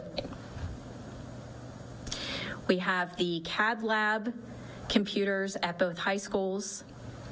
We are in year 3 of the lease for our student laptops for grades 9 through 12, and we are on year 4 of the lease for the Chromebooks in grades 5 through 8. So what does that mean of the lease? I mean, are these all we don't own them after the end of this lease, and we'd have to start again with? Correct. The lease term starts over at that point. So we paid about $2.2 million on the one lease for the high school over the 4 years? That information we would have to get from Mr. Combs, and I don't think he's here with us tonight. We can get any of the questions that you have specific details. We'll definitely get him to assist with the answers and the responses for that. Do we have an idea of how many units we were talking about? I do not. Okay, thanks. But we'll pose that question to him and see if we can get some Yeah, responses. and for it you. is in the 5-year plan, so we'll make sure that, We can share that Yeah. as well. This was decided back 2015. and then again in 2018. Yes. We came up So, with this. and the county commissioners, we sat in this room and it was decided that leasing was the best option for the county. The last item that we have here is our textbook category. This year, the reading ELA and English for pre-K through 5, we are requesting $500,000. Typically, that's about in the area that we see funding from the county in that $500,000 range. There were some other requests through CNI. Mrs. Towers was able to take a look at some of the savings that we had had over previous years in that textbook category, and we believe we'll be able to fund the other items that were requested through some of that savings. So, in our budget this year is the $500,000 for reading. When it ELA, says, it says a English. pilot, we're doing a pilot now, and then we buy into it next year, is that how it works, or? So come on up, Mr. Page, but what we generally do is we try it out first, Okay. right, with a few grades, work out the kinks, and then we go district-wide. Okay, so That's we're what the doing pilot means. okay, so we'll just do a test, Page. whatever. Right, but this 500,000 would be for the entire textbook adoption.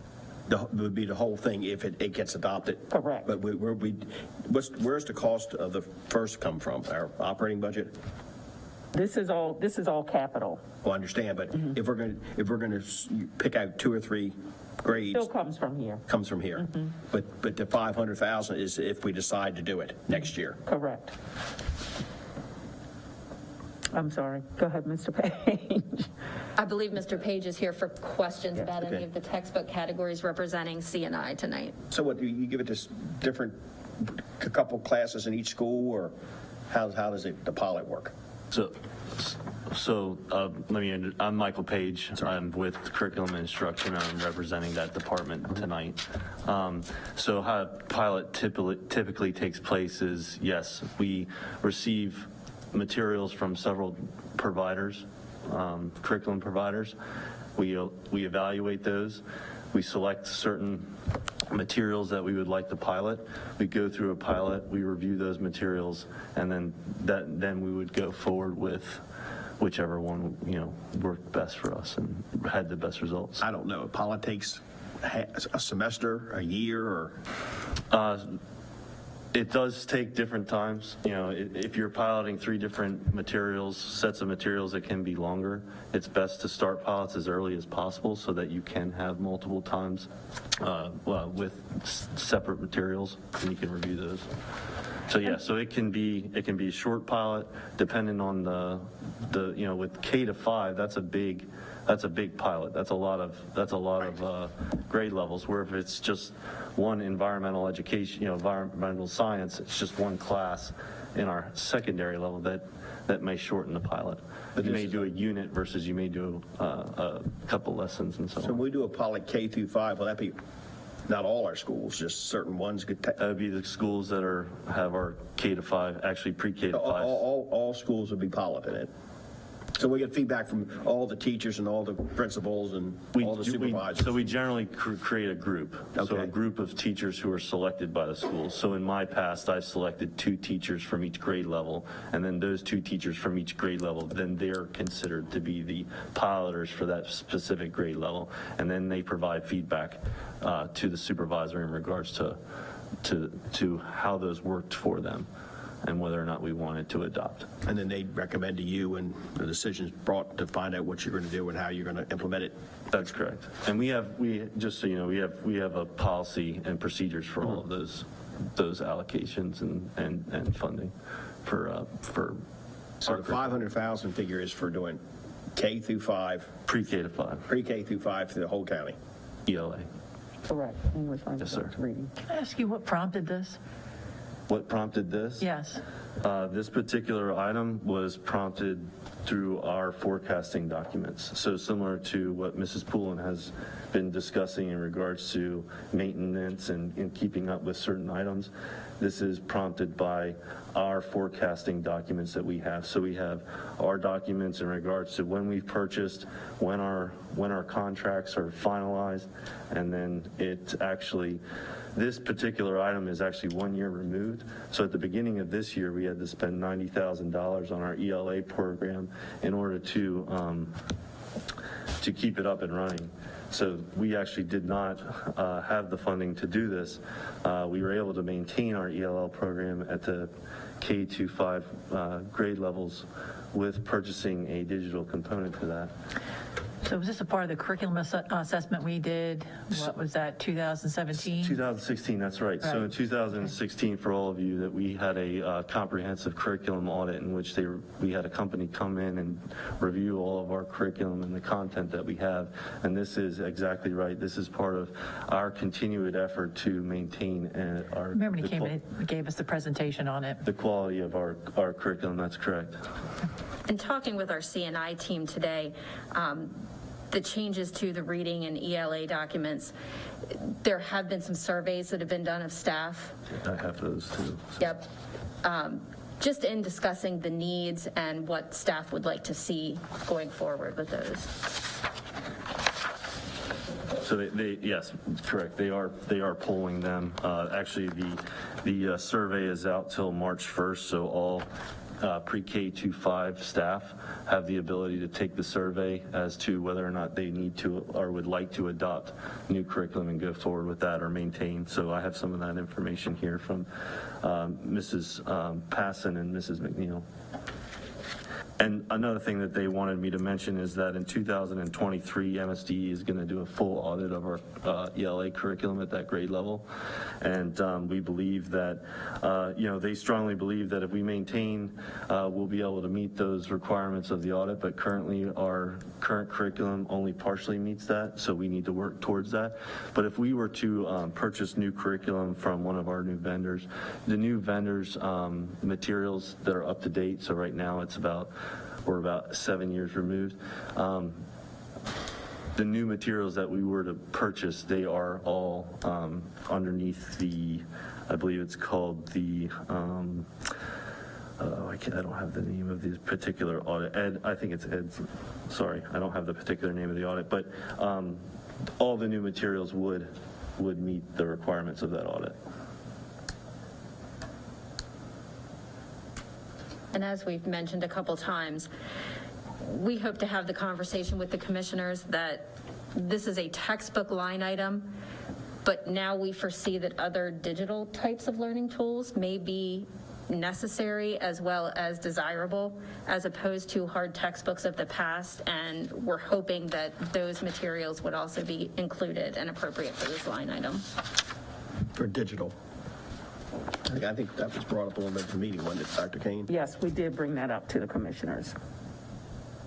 Would it be feasible to make it all digital? I mean, I'm just asking, I'm just throwing that out there. Yeah. So, I'm sorry, I didn't mean to jump in there. Go ahead. Would you like me to answer? Yeah, go ahead. So there's always need for, Hardback, yes. yeah, I believe. So It's just the percentage that we would be getting over, everyone getting digital, yes, but then a small percentage we would be getting hardbacks. there are some single source things that we just can't get around that are physical. Okay. So to go fully digital is a difficult thing to And do. you're talking pre-K to, they're young Right, kids. right. The pre-K and K, Yeah, Okay. I like to look at something myself rather than computer sometimes. thank you. Absolutely. Other questions? So, the thing on this board office, is that something that has to, are you looking for somebody for a decision there, or that's just gonna? We'd like to have the conversation with you, yes, because of course, if we were to request that, we would want your Or to be- approval and, sure. What I wouldn't want to see happen is for us to take the planning and design of this building forward to the commissioners, have that shot down, and then there isn't anything else that was requested in terms of repair to this building. So that's something else that I would just ask for you to consider, that we would like to, and we need to make some sort of move forward, whether it be for another building or whether it be for this building, just to begin to make some repairs. Survey that's been done by the thing, do you have copies of that? Yes, Could that be available to the board? So, absolutely. I know that all of us need to look at it, but especially the two newer members, probably even more, because to get a little history of that. So we can actually, I mean, when we say the numbers are the same, I understand that, but there's other ramifications that probably should be looked at. We'll absolutely share that feasibility study with everyone too. Hey, real quick about the curriculum and instruction, the pilot program that you intend to implement or to pilot, is it got a particular name, or is there a particular company that sponsors those, or how does that work? How do we, Yeah, I mean, you said you had like you would get like 3 assessments, or not assessments, but options. So 3 separate providers of ELA content. So it would be like McGraw-Hill, Yeah. Savas, which was Pearson, HMH. Those are the people who provide the curriculum. Right. So they're the ones who make the textbooks, they make the materials, those type of things. So what we do as supervisors is we reach out to all those separate providers, then they give us their materials, and then we review their materials. Okay, And and then- choose ones that we would like to pilot. Right, okay. And That's all through a committee. okay, and then where can we get the information on what the committee's decided, which one you're going to go with, whether it's McGraw-Hill or another provider? So eventually, at the end of that process, we bring it to the board to approve the purchase. Okay. And where are we right now? We're looking, Where are we right now with this particular item? I guess, yeah, just so I can get a, We're just requesting the money. We're requesting the funds. So nothing's been done. Nothing has been done as of this point, because we're in the point of, can we actually go through start the process, and once we have the funds allocated, then we can start that process. okay. So that how do would I be know which all one you're going next to year. pilot then? So, I mean, you're going to pilot one of those options, correct? You could pilot 3 of them, aren't you? We could look into piloting several. Okay. So, right. So how do I know which ones you're going to pilot? I know you're just asking for the funding now, I understand now, for the pilot, but can I just email you? We can do this offline. Right, we can do it now. What we generally do is we look at the materials, we have committees that review the materials, and then we decide, okay, the committee like 1, 2, and 3. And so we find teachers that want to pilot those, and they try them out. The committee comes back to the board and say, okay, these are the 3 that we piloted. The committee gave this response. The teachers want this for whatever reasons. That information comes before the board for approval, because the board approves that contract. So just for your reference, policy 620 states exactly how we go ahead and Process. Yes, sir. And it also has regulations associated with that, which are I think it's 620.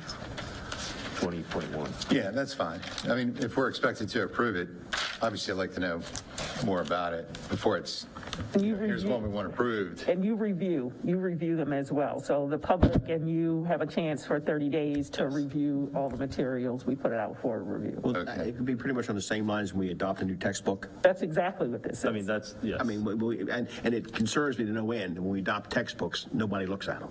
I mean, you put them, and not Yeah, myself, I know. but I harp on this. I talk to people, and I say, read it, look at it, because, it's going to come in front of us, and if we don't have any feedback from the public or anybody else, it's leaves us in a position. And so this would be the same thing. It could be out, people can comment on it, and earlier the better, because that's what we need to put, both, from professional staff, but also from the community. Mr. Page, is there an overview somewhere where we can take a look at what's going to be put out there before it starts being, if it got approved to be taught? Is there like an overview of the program you're trying to put out there? Does that make sense? The Yes. textbook, is there like an overview? Okay. Yes, and that is part of the review. So the committee will come back, Mr. Page or whichever supervisor, probably will be Ms. Passon and Mrs. McNeil.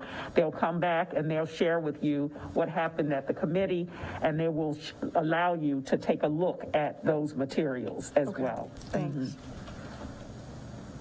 And it won't be instantaneous. You'll have time to look at it.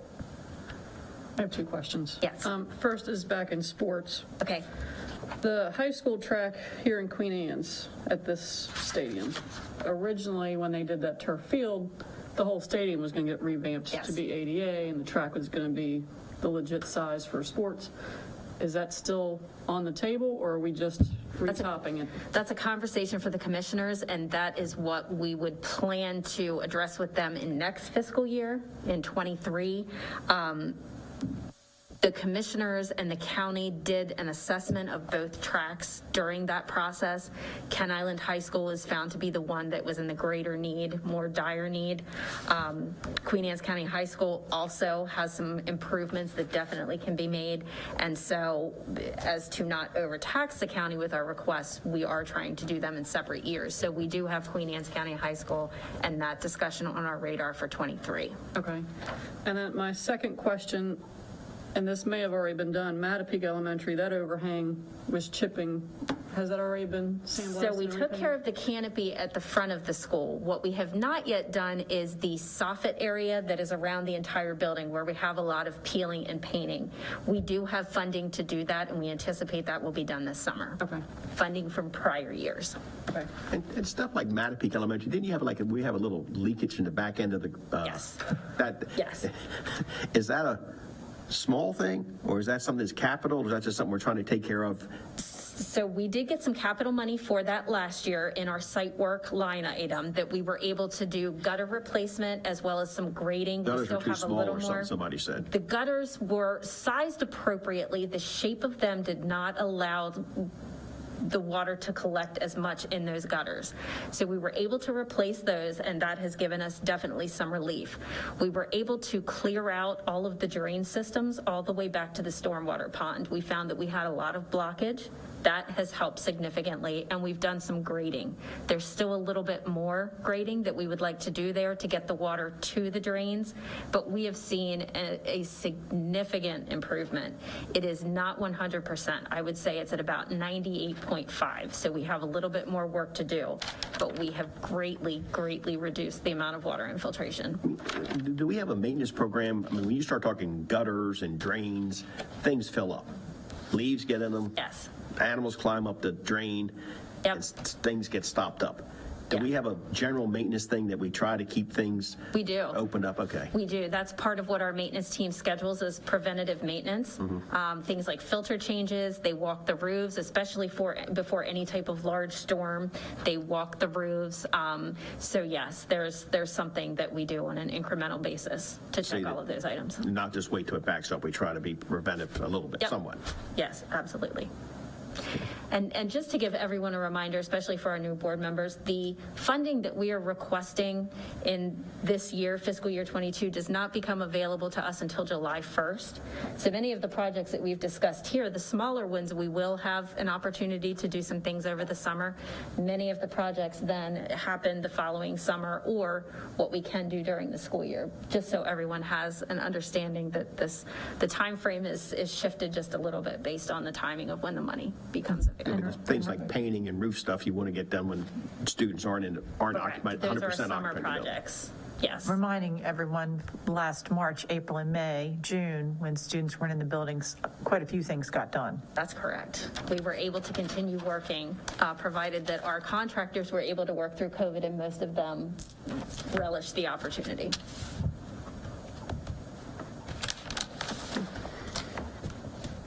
Anybody have any further questions? Thank you. All right, Oh, and thank Mr. you. Page, thank you very much. Yep.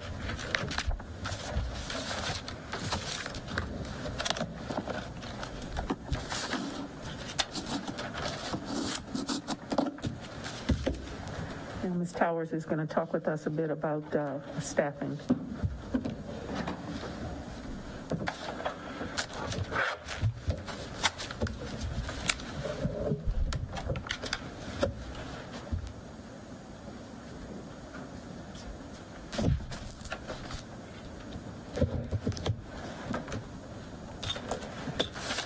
I'm gonna take my mask off.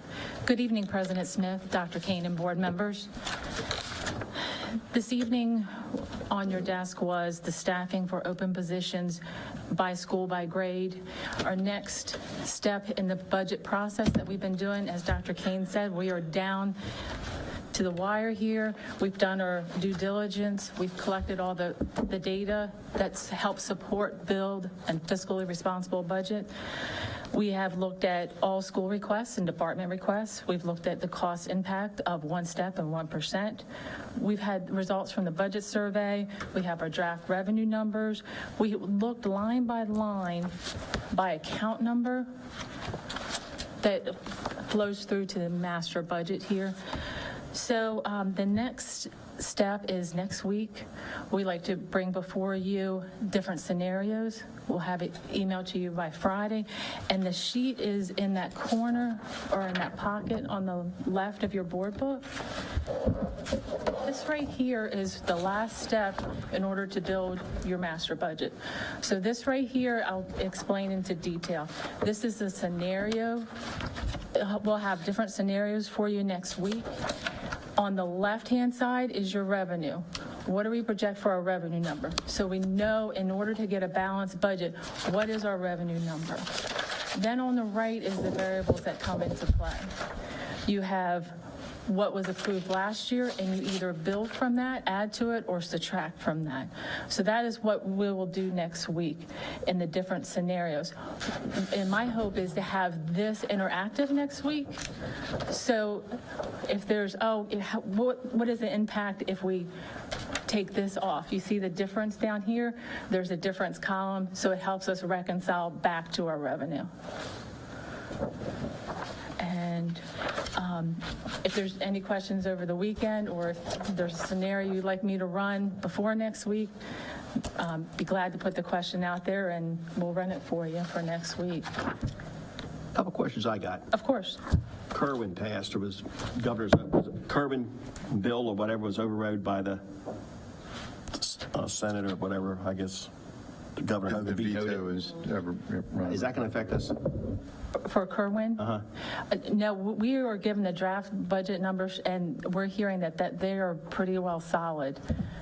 We're hearing no changes to our foundation money, which would include the Kerwin, is what I'm hearing So currently. that's not going to affect us in a negative way. Not what I'm hearing in fiscal year 22.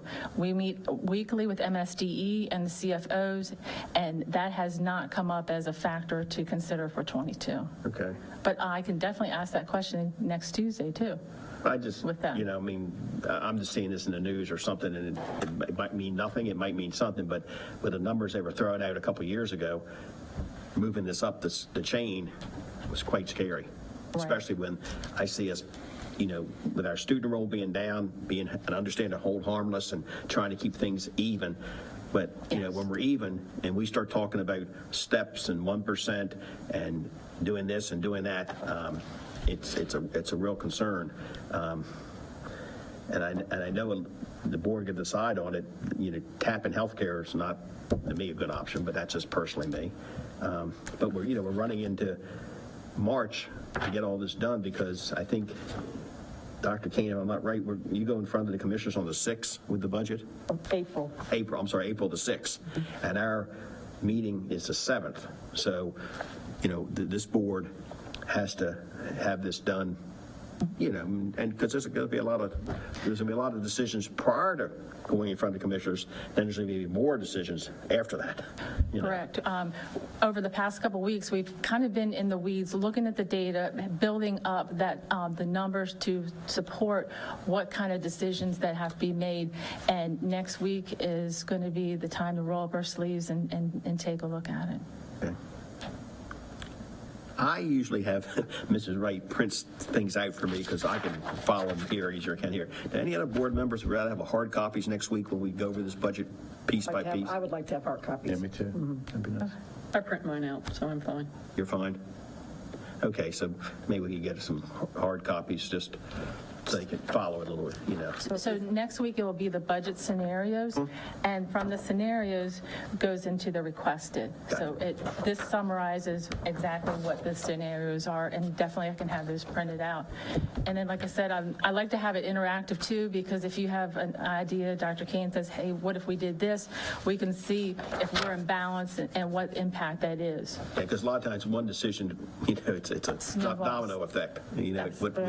it sounds good, this is a great idea, except when you start thinking about it, you look at the budget and, But you all have copies of everything at this point. You got the budget book, you have Yes. a new budget book, you've got the. Oh, yeah, we got all document that. Yeah, you got everything. it just was the day when we were going over this capital thing.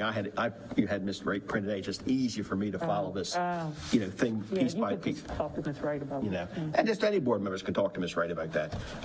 Yeah. But it's just sometimes it's easier to see the lines and what the numbers are. And make notes and everything, of course.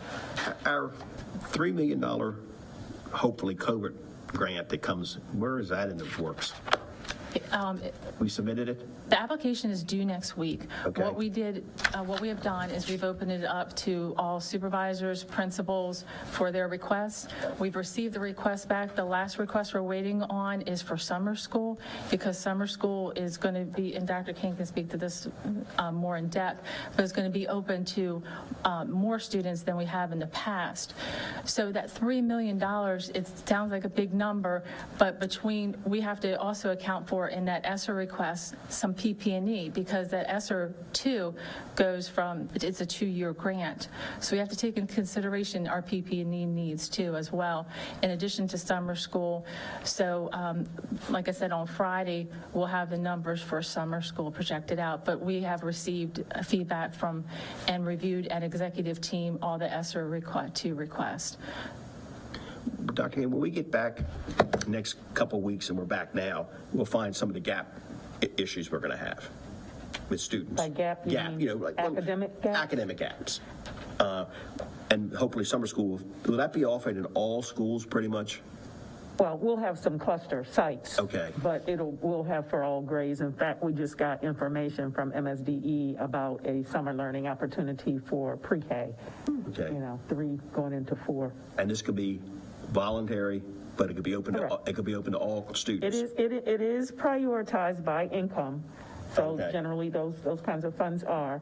So there are some priorities. Income and special needs, of course, come first. But we certainly have, with our regular summer program, that we're going to have opportunities for all grade levels. Right, and I, you know, I can come and I understand special needs and all that, but I'm just afraid we have some, you know, with this distant learning, we're going to have some gaps, and I just hope we can get. That's what the purpose of that is. Okay, so I just hope the students that understand it and are recommended to the program can get into it, and, you know, it's gonna be challenging, but the quicker we get them back up to speed, I think sooner the better, if we can. And are we projecting that to be in person, or are we planning for virtual? That is for in person. And with that, and I know it's probably premature, transportation, is that provided by the families, or will do some? No, that we have transportation in the grant. In the grant, okay. So it could just be like, not regular school, but it would be Yeah. regular school, you just go for a block, And you get on the bus. get on the bus and come to school for 1 or 2 days a week, or whatever it is. That's correct. I believe, is there 2 sessions, Dr. Kane, 4 So we're weeks? looking at 2 4-week sessions. 2 4-week sessions. So it'll be a 4-week session, 4-week sessions, so parents would have the option. Correct. The students wouldn't be going the whole summer, they'd be going half a summer. Correct. So remind me, does the board have to give grant spending authority for this new $3 million? We had to do it for the first $716,000. Do we have to do it for the $3 million? That's No, it's MSDE approves that. The I will check into individual. that. If so, I'll bring it next week. Yeah, the individual items, if they fall into the dollar threshold, then we would bring those. But the grant itself, no. I would just ask that we really look at PPE for next year, because we don't know what 2 the burn years. rate's going to be. Yeah, 2 years. You have no idea what the burn rate's going to be, or how long this is going to last. Can we get grants for summer school? Just asking, is there? So some of this is grant. So the Okay. regular is across the grades, 1 through 5, or K through 12, I should say, is SR2. And the pre-K, 3 years old into 4 years old, going into kindergarten, is a pre-K enhancement grant. So both of them are grants. And then maybe some Title I funds might be available, And we Dr. always King? do Title I, and migrant families. Will that take away from the Title I funds we used during the course of school year?